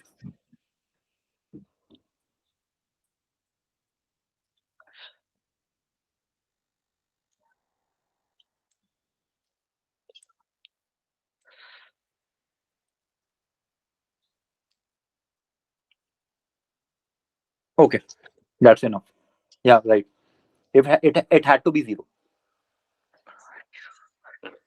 because if I put n equals to 0, it should return false. Correct?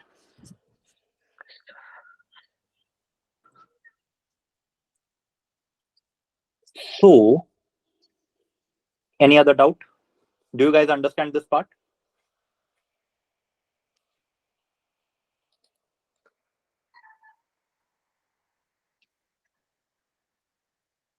Great. Okay. So let's do the classwork. I'm sorry. Yeah, someone asked me some question, right? Can we use log by any chance? Actually, we have to use recursion to find. I just gave you a recursive solution. You can also use log in some way, but basically I was showing that how it has a recursive structure. Got it? Any doubt? Any doubt? No, right? Okay, so let's move. I hope you guys know about permutations 1, 2, and 3, 4. What do you mean by the permutations of 1, 2, 3? Let me take a smaller example. 1, 2, 3. It means what are the arrangements I can do with 1, 2, 3? So what are the steps we can do?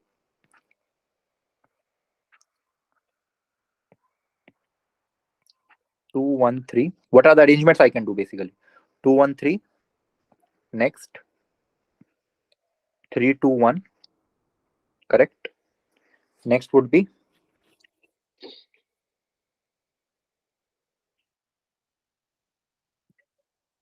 give me other examples too.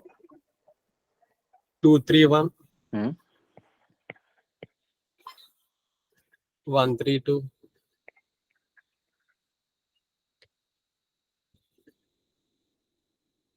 2, 1, 3, 3. 1, 2. Hmm? 3, 1, 2. 3, 1, 2. That's all. How many permutations it can have? N factorial. I hope you guys have Yes, learned sir. about it in the high school math. That is 3 factorial. That is 6. 6 permutations could be there. Yes, sir. Correct? Okay. So 1, 2, 3. Yes. And swap it with the first. So can we have a recursive structure for it? We have to find.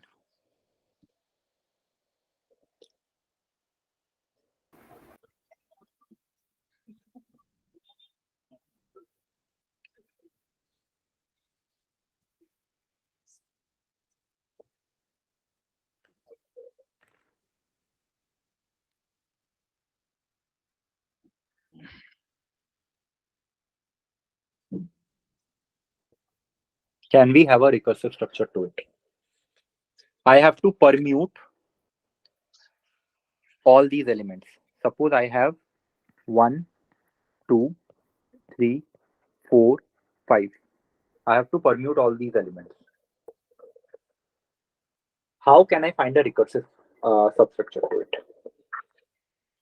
How can I reduce this bigger problem into a smaller problem?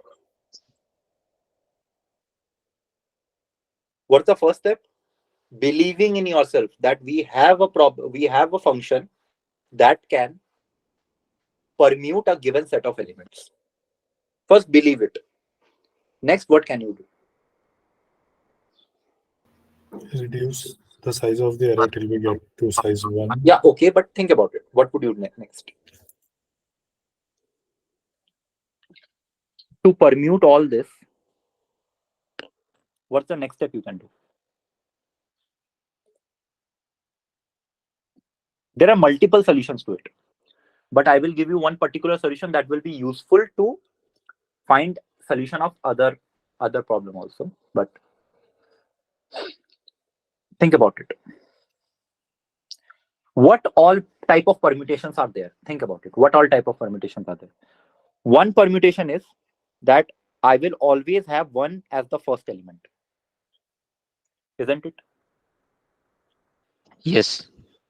Another type of permutation I have that I will always have 2 2. as its first element. Yes. Next, 3 3. as its first element, 4 as its first element, 5 as its first element. Correct? Correct? Everyone, agree with me, else I won't move forward. Honestly, agree with me if you are able to understand. Cool. Now, next, think about it.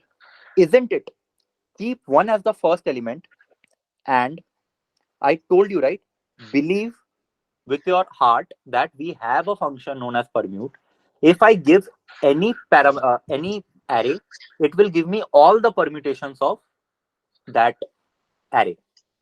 So isn't it just 1 comma permute 1 comma 3 comma 4 comma 5? भाई 1 comma 3 comma 4 comma 5 को जो करना है करने दो. I don't care. Why Even one? yeah, what? Sorry, Uh, 1. Oh, sorry, 2. two. Oh, yes. Wrong. Yeah. भाई 2 comma 3 comma 4 comma 5 को जो भी करने दो. I don't care. I just need one permutation for that. उसके सामने मैं 1 लगा के दे दूंगा तुमको. Correct?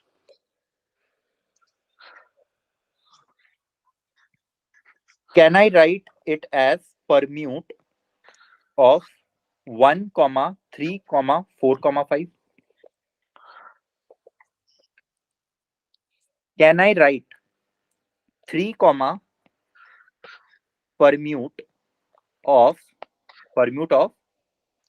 2 comma 1 comma 4 comma 5? बोलो. Yes. Can I write permute?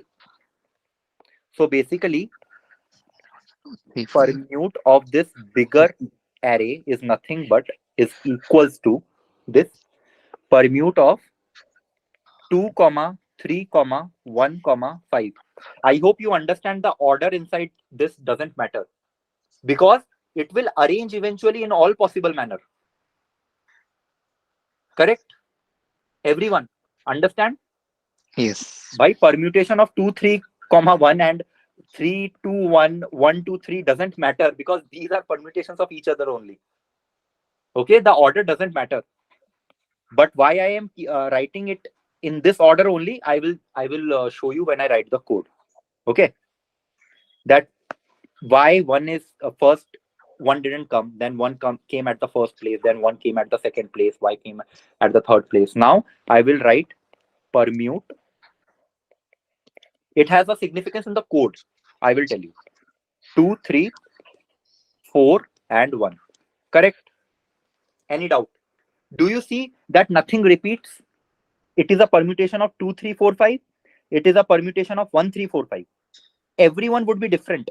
All these permutation values are different. Correct?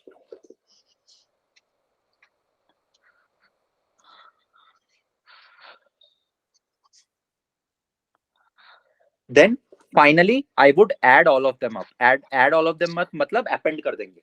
मतलब एक के पीछे एक लगा देंगे. Add it to a vector basically. Understood this part? Okay. Very good. Very good. Very good. अब बताओ permute 2, 3, 4, 5 का क्या करेंगे? Permute, sorry, 2 and permute 3, 4, 5. Just a second. Just my throat is not fine today. So what would we do? Why did I keep writing one like this? Because in the code, what we do, just to order the code in a perfect manner, what we are doing is, first I am keeping 1 in front, then I am keeping 2 in front. It means, how do I keep 2 in front? I am basically swapping 1 and 2. Hence, 1 is coming at the first place. Now I have to keep 3 in front, right? So I am just keeping 3 in front and then swapping. So 1 is coming at the second place. Doesn't matter, but this is a way you can order your code. Your code will be more ordered. Nothing will be missed. You can ensure 1 2 3. Basically, my code logic is, you have to ensure at any cost that 1 comes at a first place one time, 2 comes at a first place, 3 comes at a first place, 4 comes at a first place, 5th comes at a first place, and then permute rest of the thing. You will be covering all the cases. You won't be missing any single case, isn't it? Do you guys understand? If you are ensuring that all the elements comes at the first place at least once, I mean exactly once, 1 is coming at the first place, 2 is coming at the first place, 3, 4, 5.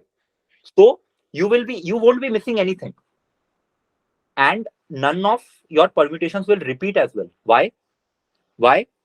Because see, 1, 2, 3, 4, 5 are different automatically. And these permutations are also different, right? So all in all the answers will be different, right? Understood this part? Yes. So again, recursively, भैया बताओ इसका क्या करेंगे? 2 and permute of 3, 4, 5. Wait, so 2, 3, 4 and 5, 5. I will keep in the first place. Next, I will do Permute of 3, 4, 5. 3, 4, 5. Next, Permute of 2, 4, 5. 2, 4, 5. Permute of 2, 3, 5. 3, 2, 5. Why? Yeah. Because I will be swapping 2 with 4. अब भूल जाओ भाई मैंने क्या किए, पुराने पाप भूल जाओ, ठीक है? अब this is a new world. I would be solving it exactly. I was solving the bigger problem. So in the bigger problem, what I was doing, I was swapping the first element with every other element, right? So I would be doing the same here. Understood? Understood or not? So 3, 4, 2, correct?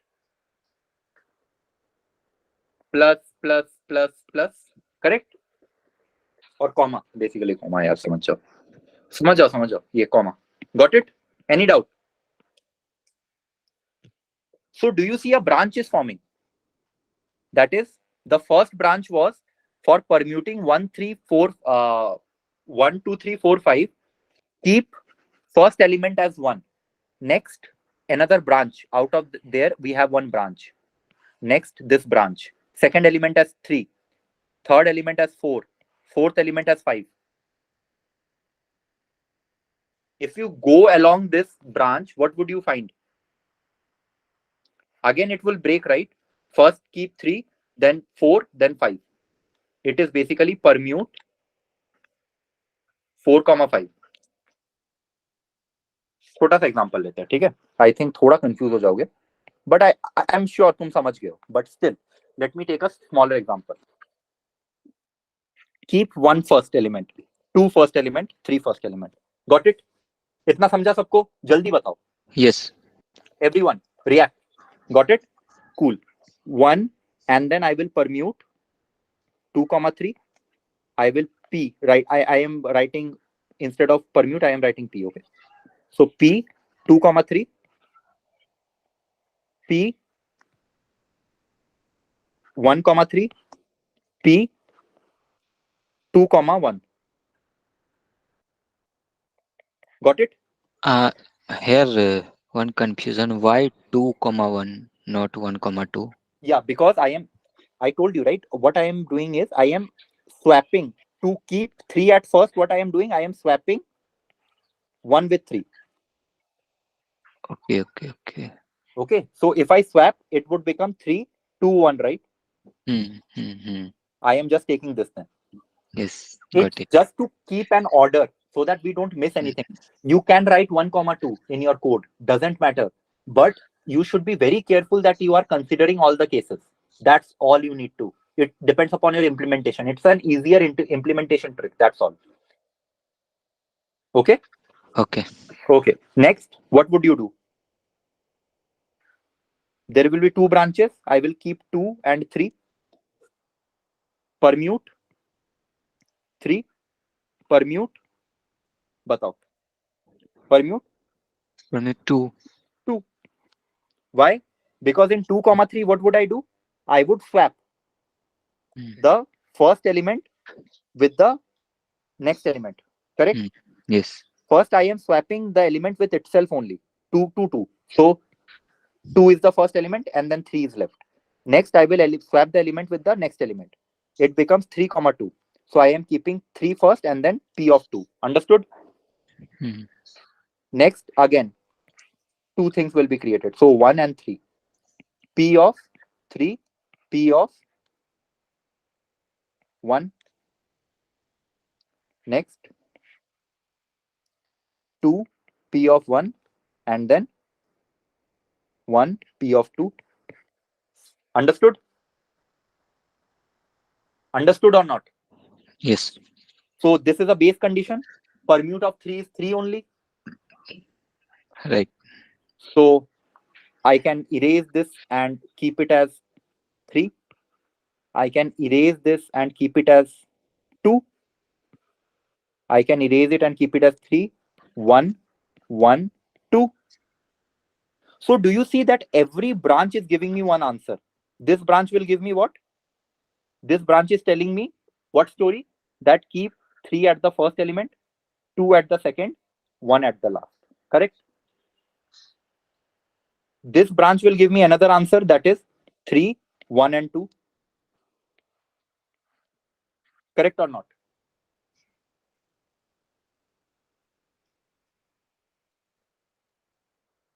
Similarly, there, do you see that at every step there are branches forming? Just try it with 1, 1, 2, 3, 4. Just try it with 1, 2, 3, 4. Or even here you can see that everywhere a branch was forming. So if I follow this branch, it means what? Okay, let me use this color. If I follow this branch, what is it telling me? That put 1 at the first element, 2 at the second element, 3 at the third element, and then permute of 4, 5. There also 2 branches will be formed. Put 4 in the first element, put 5 in the first element. Correct? Correct? Do you see how beautifully a branch is forming? So basically, if I follow this branch, it means what would be the answer I would be getting? That put 1 in the first element, put 2 in the first element, then put 3 in the third element. Next, I would be putting 5 in the fourth element. Then it would be nothing but permute of 4. Correct? P of 4, 5, it would be 5 and then permute of 4. Correct? This part understand? So it is basically 4 at the last element. I am getting one permutation out of it. From each branch, I will be getting one permutation.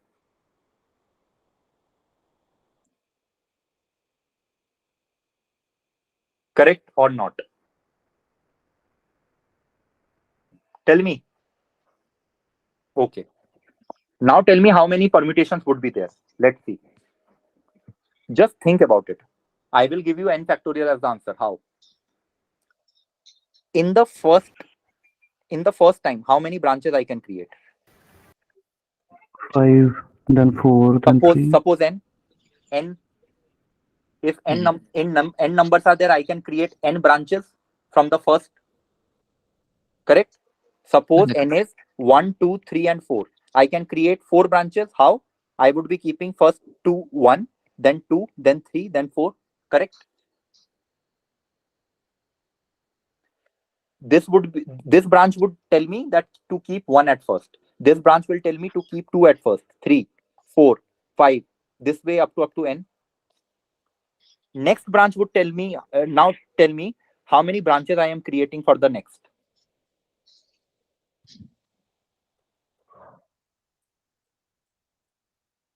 How many branches I would be creating? N minus 1. N minus 1, isn't it? Yes. Correct? Correct. After that, n minus 2. Mhm. So tell me, how many answers will you get?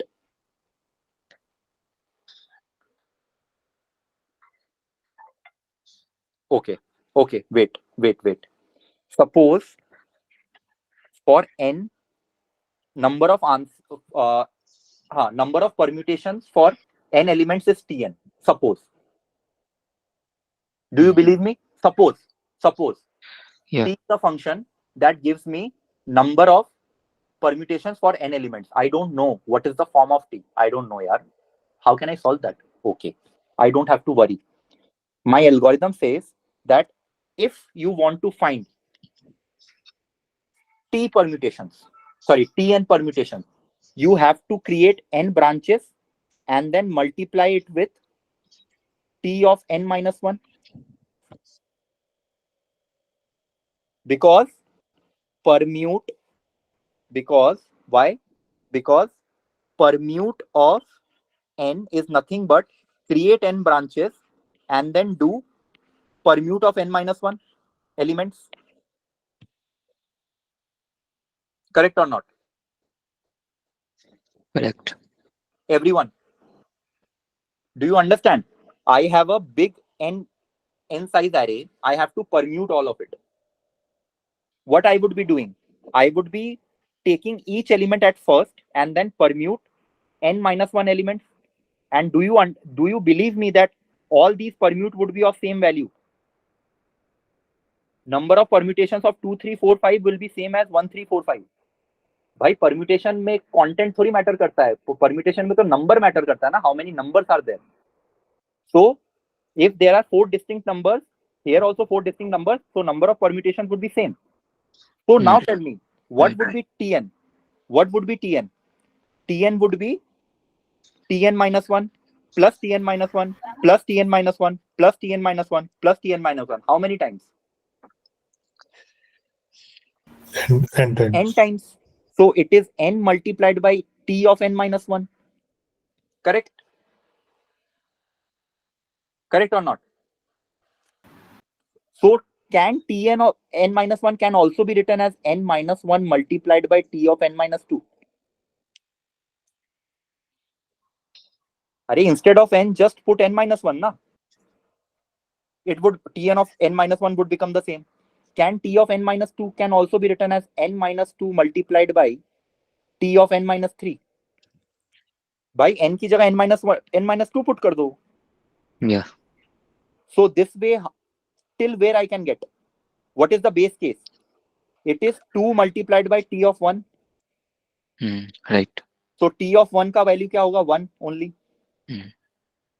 अब बताओ क्या हो जाता है? T of n basically reduces to n multiplied by n minus 1 multiplied by n minus 2 multiplied by up to 1. Correct? So it is basically n factorial.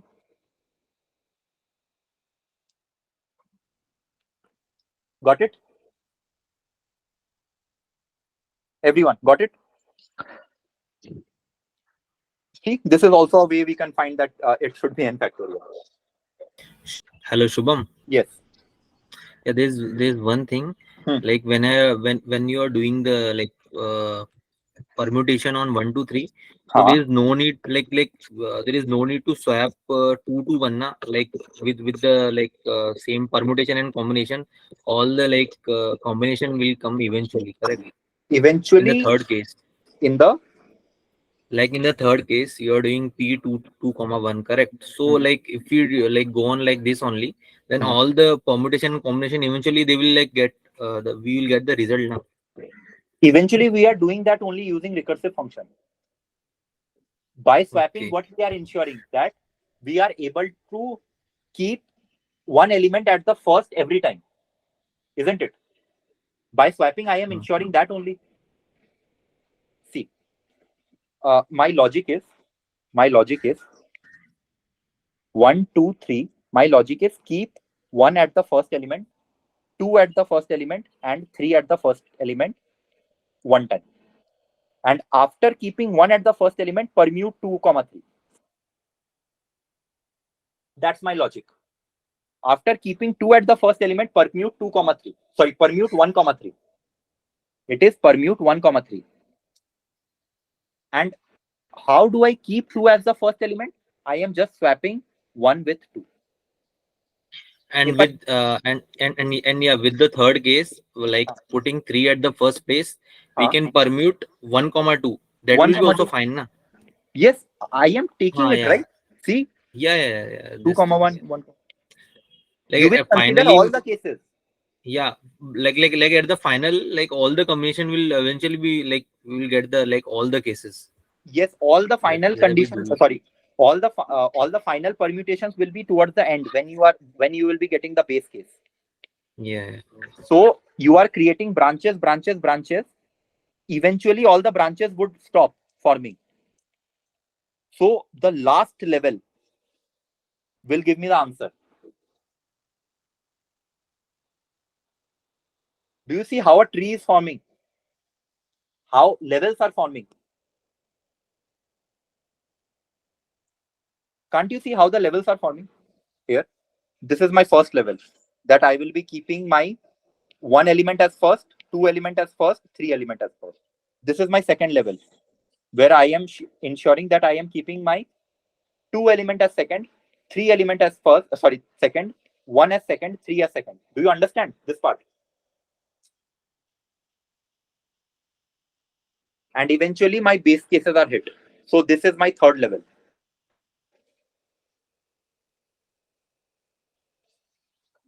ये वाला algorithm ना तुम खुद अप्लाई करो 1 to 4 में तो पता चलेगा कैसे लेवल्स बन रहा है. यहाँ पे क्लियरली लेवल्स बन रहा है. देखो, this is my first level, this is my second level, this is my third level. Got it? Guys, tell me you got it. Okay. So let me paste one I found one GitHub where they have given permutation on strings. Okay. You can easily apply the same on permutation of integers also. Just have a look at the code. Once you will have a look at the code, you will see that why did we swap.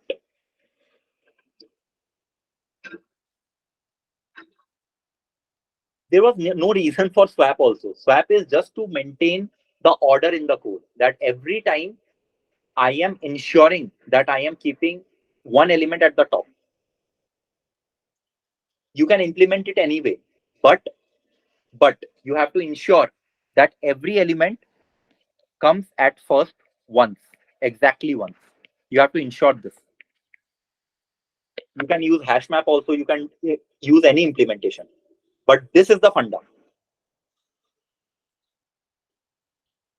That take one element at the top and rest of the elements permute. Take two at the top, rest of the elements permute. It shouldn't be 1, 3, 4, 5, doesn't matter. 3, 1, 4, 5, 5, 4, 3, 1. But you have to ensure that rest all of the elements are getting permuted. You have to make sure. Understood? Understood? Guys, tell me. Great. Okay. अब एक और problem ऐसी इसी मजे मजे में solve कर लेते हैं. ठीक है. All unique permutation. This was simple permutation. Simple permutation मतलब भाई all were 1, 2, 3, 4. Okay. Every element was distinct. What if instead of 3 I had 2? What would you do? Can you write 3 factorial as the answer? Sorry, 4 factorial as the answer. Earlier it was 4 factorial, right? When it was 1, 2, 3, 4, it was 4 factorial. Yeah. Can you write 4 factorial as the answer now? No. We need to divide by 2 factorial. Yeah, 2 factorial. Basically, do you understand at a high level the permutations will repeat? How would it repeat? Can you understand why would it repeat? Yeah. Just use the same algorithm that I used earlier. Batao. Because that algorithm was 100% correct. Just use the same algorithm. Batao. What would you do? We'll take One. Keep 2. 1 at the first element.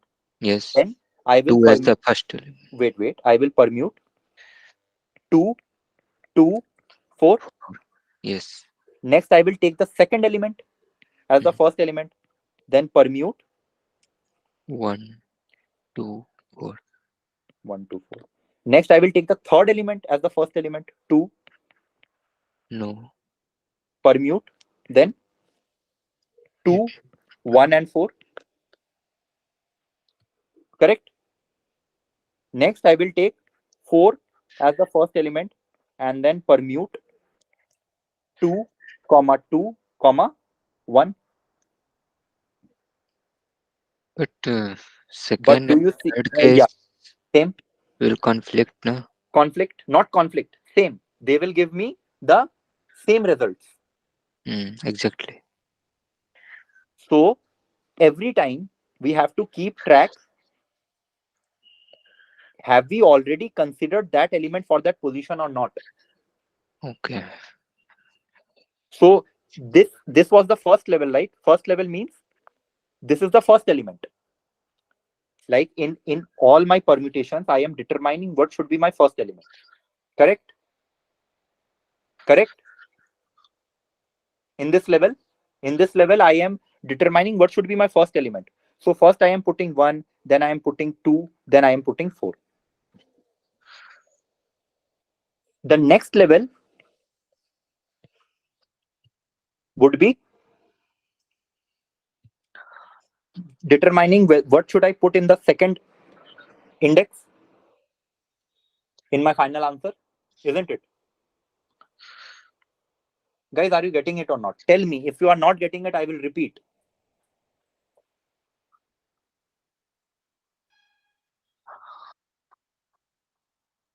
Any doubt?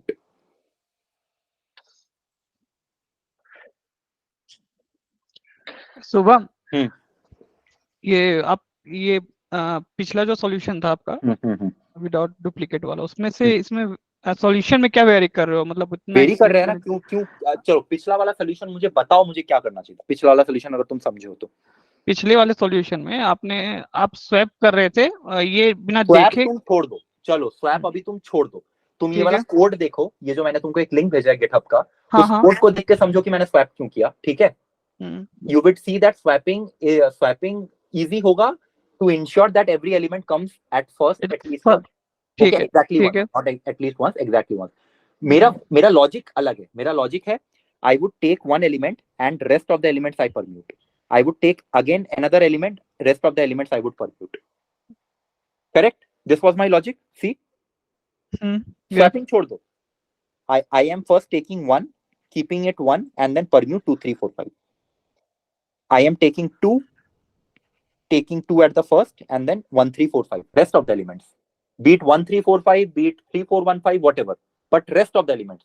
Apart from 2, all the other elements I would permute. Correct? Correct. Correct. अब ये वाला logic यहाँ पे imply करो। Yes, same logic अगर apply करूंगा तो फिर 2 जो होगा एक फर्स्ट पोजीशन पे ऊपर आ जाएगा। हाँ, रिपीट होगा ये वाली चीज। 2 को छोड़ के कोई भी ऑर्डर बताओ, बाकी सब बताओ। इस 2 को छोड़ के बाकी सब किसी भी ऑर्डर में बताओ, मुझे कोई फर्क नहीं पड़ता। 4, 1, 2 लो। हाँ हाँ, ठीक है। और मैंने स्वैपिंग इसलिए किया था ताकि तुम्हें इजी बने कोड इंप्लीमेंट करना। ठीक है? वो तुम कोड देख के समझोगे कि why swapping was important, but 2, 1, 4 whatever. ठीक है? ठीक है, ठीक है। Can you see that this permute of 1, 2, 4 and permute of 2, 1, 4 would be exactly same? Yes. This 2 and this 2 is exactly same. So whatever this branch gives me would be exactly same. Yes. So why would I write it again? Because तब तो duplicate मिलेंगे ना, duplicate permutation. I have to give all the unique permutations. Yes. तो मतलब मैं क्या करूंगा? I will check every time whether I have used that element in this position or not already. Okay.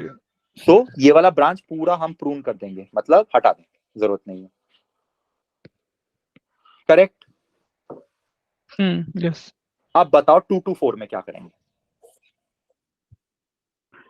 2 to 4 में 2 को रखेंगे बाहर और अगेन 2 4 बचेगा। परम्यूट 2 4, परम्यूट 2, 4, देन अगेन फिर वही 2 permute 2 4,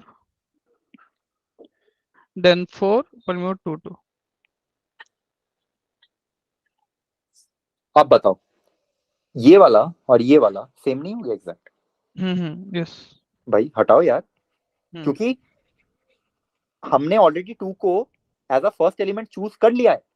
I won't repeat 2 again as the first element because the resultant would be the same exact.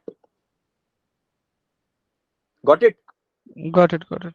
Now, अरे यार जगह थोड़ा कम है. Let me select this whole part.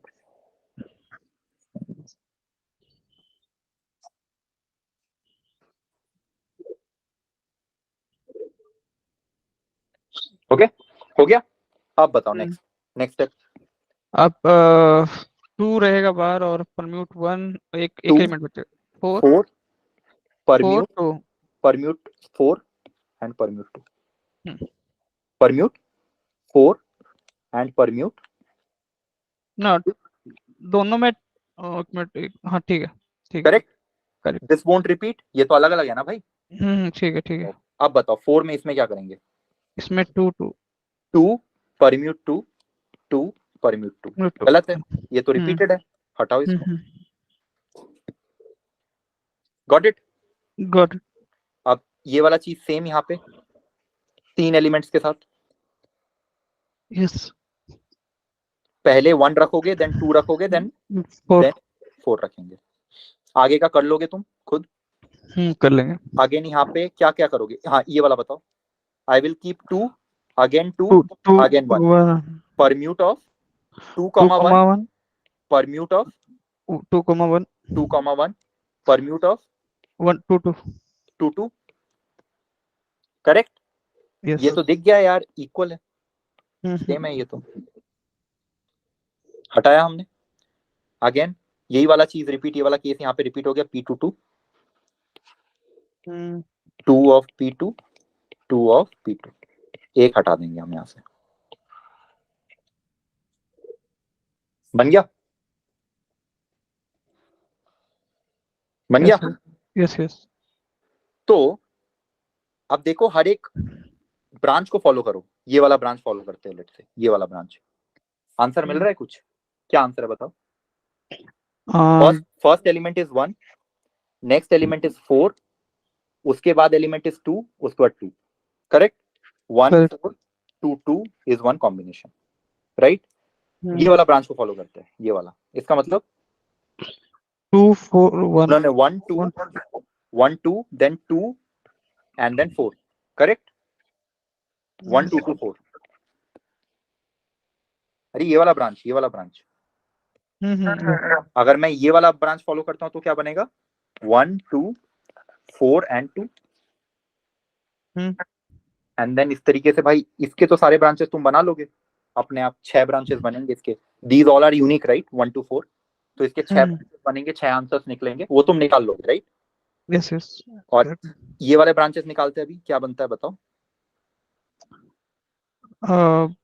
4 और 2 2 1 2 1 4 2 1 2. यस. ये वाला ब्रांच बताओ. ये वाला ब्रांच 4 1 2 2 4 1 2 4 1 2 2. Got it. और 6 और आ जाएंगे राइट. 6 और आ जाएंगे यहाँ से 6 और आ जाएंगे ये वाले ब्रांच से. तो मतलब 6 टोटल कितना है मेरे पास. 12 है. और 4 फैक्टोरियल बाई 2 फैक्टोरियल कितना देता है. 4 into 3 multiplied by 2 factorial divided by 2 factorial that is 12. तो 12 आ जाएंगे राइट. लिस्ट डाउन कर लोगे तुम. Yes. So correct. So to find all the unique permutations you just have to make a code change in this GitHub link में जो code है उसमें एक कोड चेंज करना है तुमको. बस छोटा सा. वो सोचो क्या कोड चेंज करना है हमको. समझे. हाँ समझा. गुड. Next subset problem. और कॉम्बिनेशन सम वाला प्रॉब्लम मैं तुमको होमवर्क में दूंगा.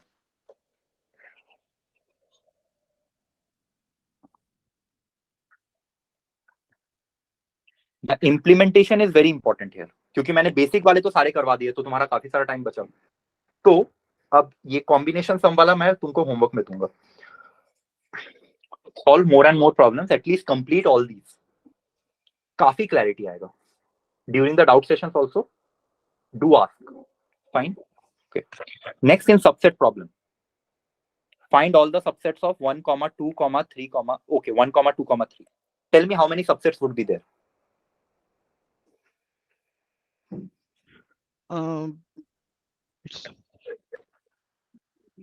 अगर तुम लॉजिक पता चलेगा ना, how many subsets would be there, अपने आप तुम रिकर्शन निकाल दोगे इसका।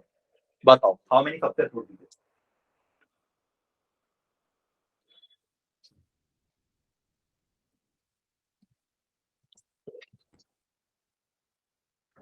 Eight subset is there. How? Seven. What's the Seven. logic? Seven. What's the logic? To the power n. Huh? 2 to the power n to the power, sorry, 2 to the power n. Whatever the number of elements are, we do 2 to the power n. True? Yeah. Why? अगर कोई logic बता देगा उसको अपने आप recursion समझ आ जाएगा, algorithm अपने आप समझ आ जाएगा। हमेशा हम लोग एक एलिमेंट छोड़ेंगे फिर उस चेक करेंगे। Yes, either in the resultant subset, either one will be chosen or one won't be chosen. Included or excluded. Okay. Included or excluded. So one has how many options? One has two options, whether to come to the subset or don't come to the subset. So 2 similarly has two options. 3 similarly has two options. 2. Okay. So 2 multiplied by 2 multiplied by 2, that is 2 cube. That is 8. One of them, what would be that one of the option? That none of the elements choose to come to that subset. Tell me what would be the subset then? Null set, nothing is there. Empty Yes. set. So that is also a subset, right? Yeah. So list down all the subsets. 1 is null. Next is 1 chooses, 2 doesn't choose, 3 doesn't choose. Next, similarly is the case for 2 and 2. Correct? Yeah. 1 and 2 chooses to come, that is 1, 2, but 3 doesn't choose. Similarly is the case for 1, 3 and 2, 3.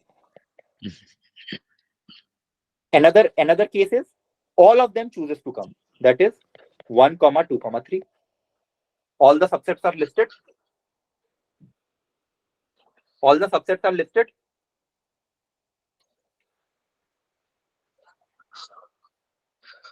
Okay. Now, number of subsets नहीं, सारे list करने subsets को. Subset of 1, 2, 3. Can it be written as 2 branches? Pick one. Don't pick one. Correct? 2 options है 1 के पास.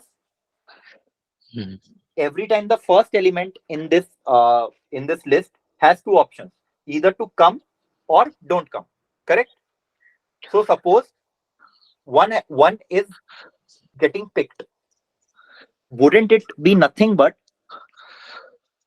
finding all the subsets of 2, 3 and then putting 1 in front of it? Put 1 in front of all subsets of 2, 3. बताओ. Correct? And don't pick one. So 1 is not coming. It means just simply subset of 2, 3.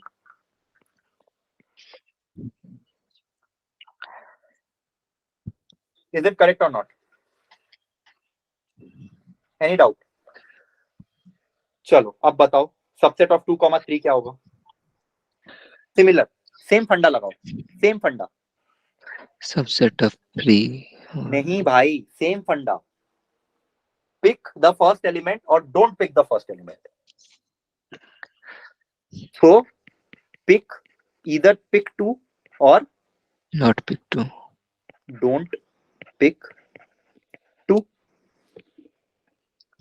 So if you pick 2, so it would be 2, subsets of 3. 3. Yes. Don't pick 2 means subsets of 3. Subset of 3. Okay. यहाँ पे क्या होगा? Pick 2. Don't pick 2. If you pick 2, it is again what? 2, subset of 3. If you don't pick 2, it is subset of 3.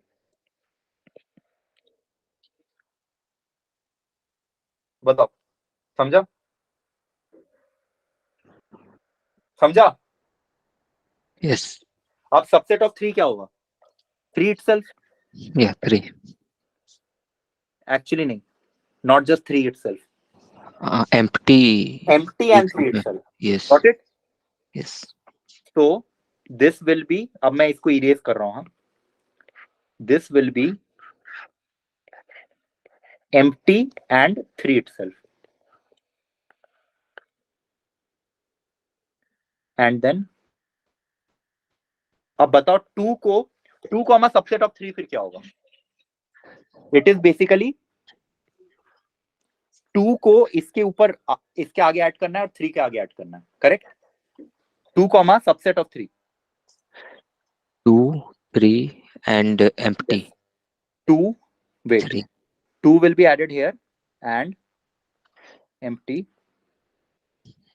No, it would be 2 comma 3 na.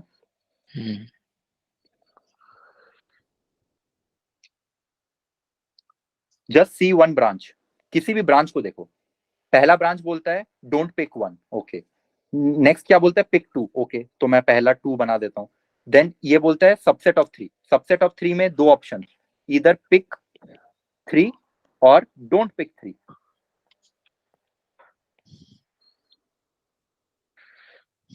Understood this part?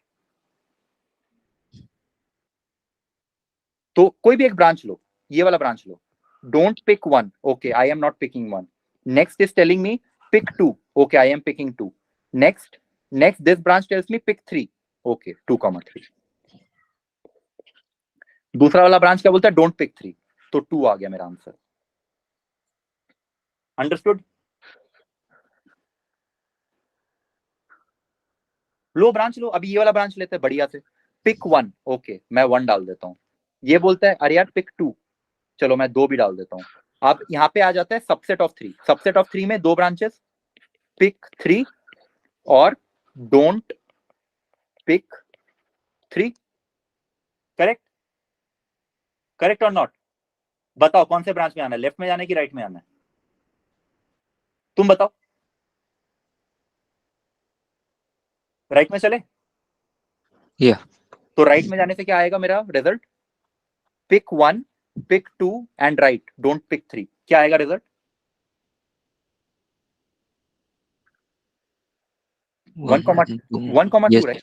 Yes. 1, 2. Pick 1, pick 2, don't pick 3. So Result is 1,2. 1 Yeah. comma 2, correct? Next, अगर मैं left में आता तो क्या आता?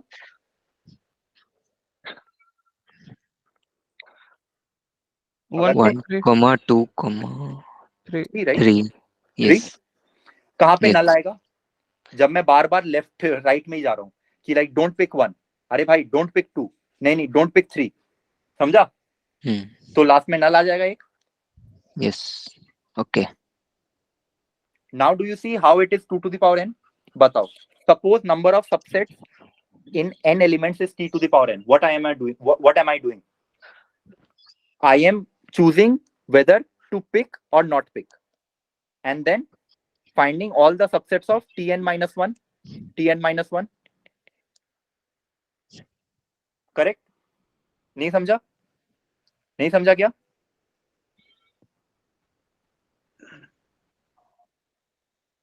भाई नहीं समझा ये वाला चीज?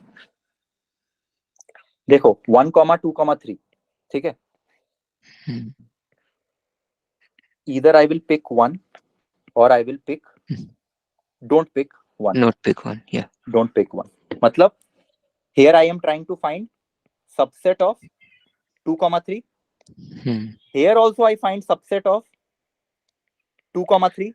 लेकिन I add With 1 at in front. Why? Because I have picked 1. तो बताओ कि नंबर कितने होंगे? सबसेट ऑफ 2, 3 ओनली ना? Yeah. तो मतलब कितना? t of n minus 1 plus t of n minus 1 only. एक t of n minus 1 pick से आ रहा है, एक t of n minus 1 not pick से आ रहा है. Yes. Correct? तो मतलब t of n is nothing but this. That is t of n is nothing but 2 multiplied by t of n minus 1? Yes. अब बताओ t of n minus 1 can be written as 2 multiplied by t of n minus 2.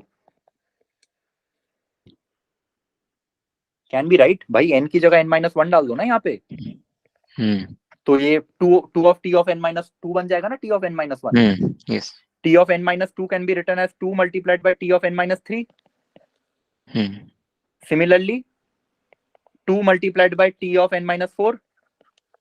Yes. कब तक जाएगा? t of 1, t of 1 यहाँ पे t of 0, basically t of 0. 2 multiplied by t of 0. Correct? That comes out to be 2 to the power n. मतलब कितनी बार 2 multiply हो रहा है आपस में? देखो, t of 0 का वैल्यू तो 1 होगा ना, nothing is there, so there will be an empty set. Base case. समझा? Yes. Guys, any doubt? Tell me. I have also given you the mathematical derivation from algorithmic point of view. कि भाई 2 to the power n कैसे आता है, n factorial कैसे आता है. Any doubt?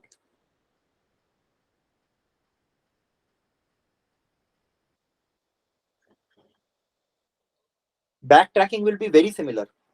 Backtracking may you use some recursive function to check all the possibilities.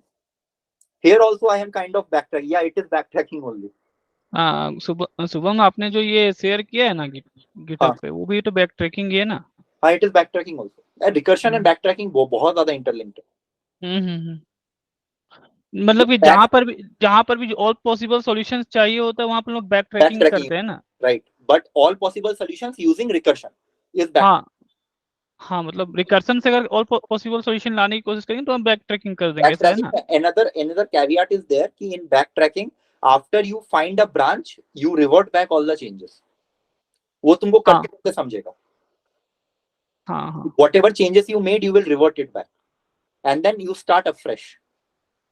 It's like अगर तुम्हारे पास मेज है, अगर तुम्हारे पास एक मेज है कि भाई तुमको यहाँ से लेके यहाँ तक जाना है, तो from here you want to find all possible paths to come here, and then you will revert back to your original position and then start with another path to come here. Again you will revert back, again you will start with another path. This is backtracking. Go first till the destination, revert back, again go to the destination, revert back, again go to the destination, revert back.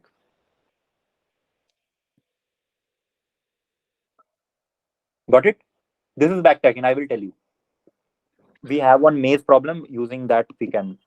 So it is also a recursion only. Yeah, it is recursion only.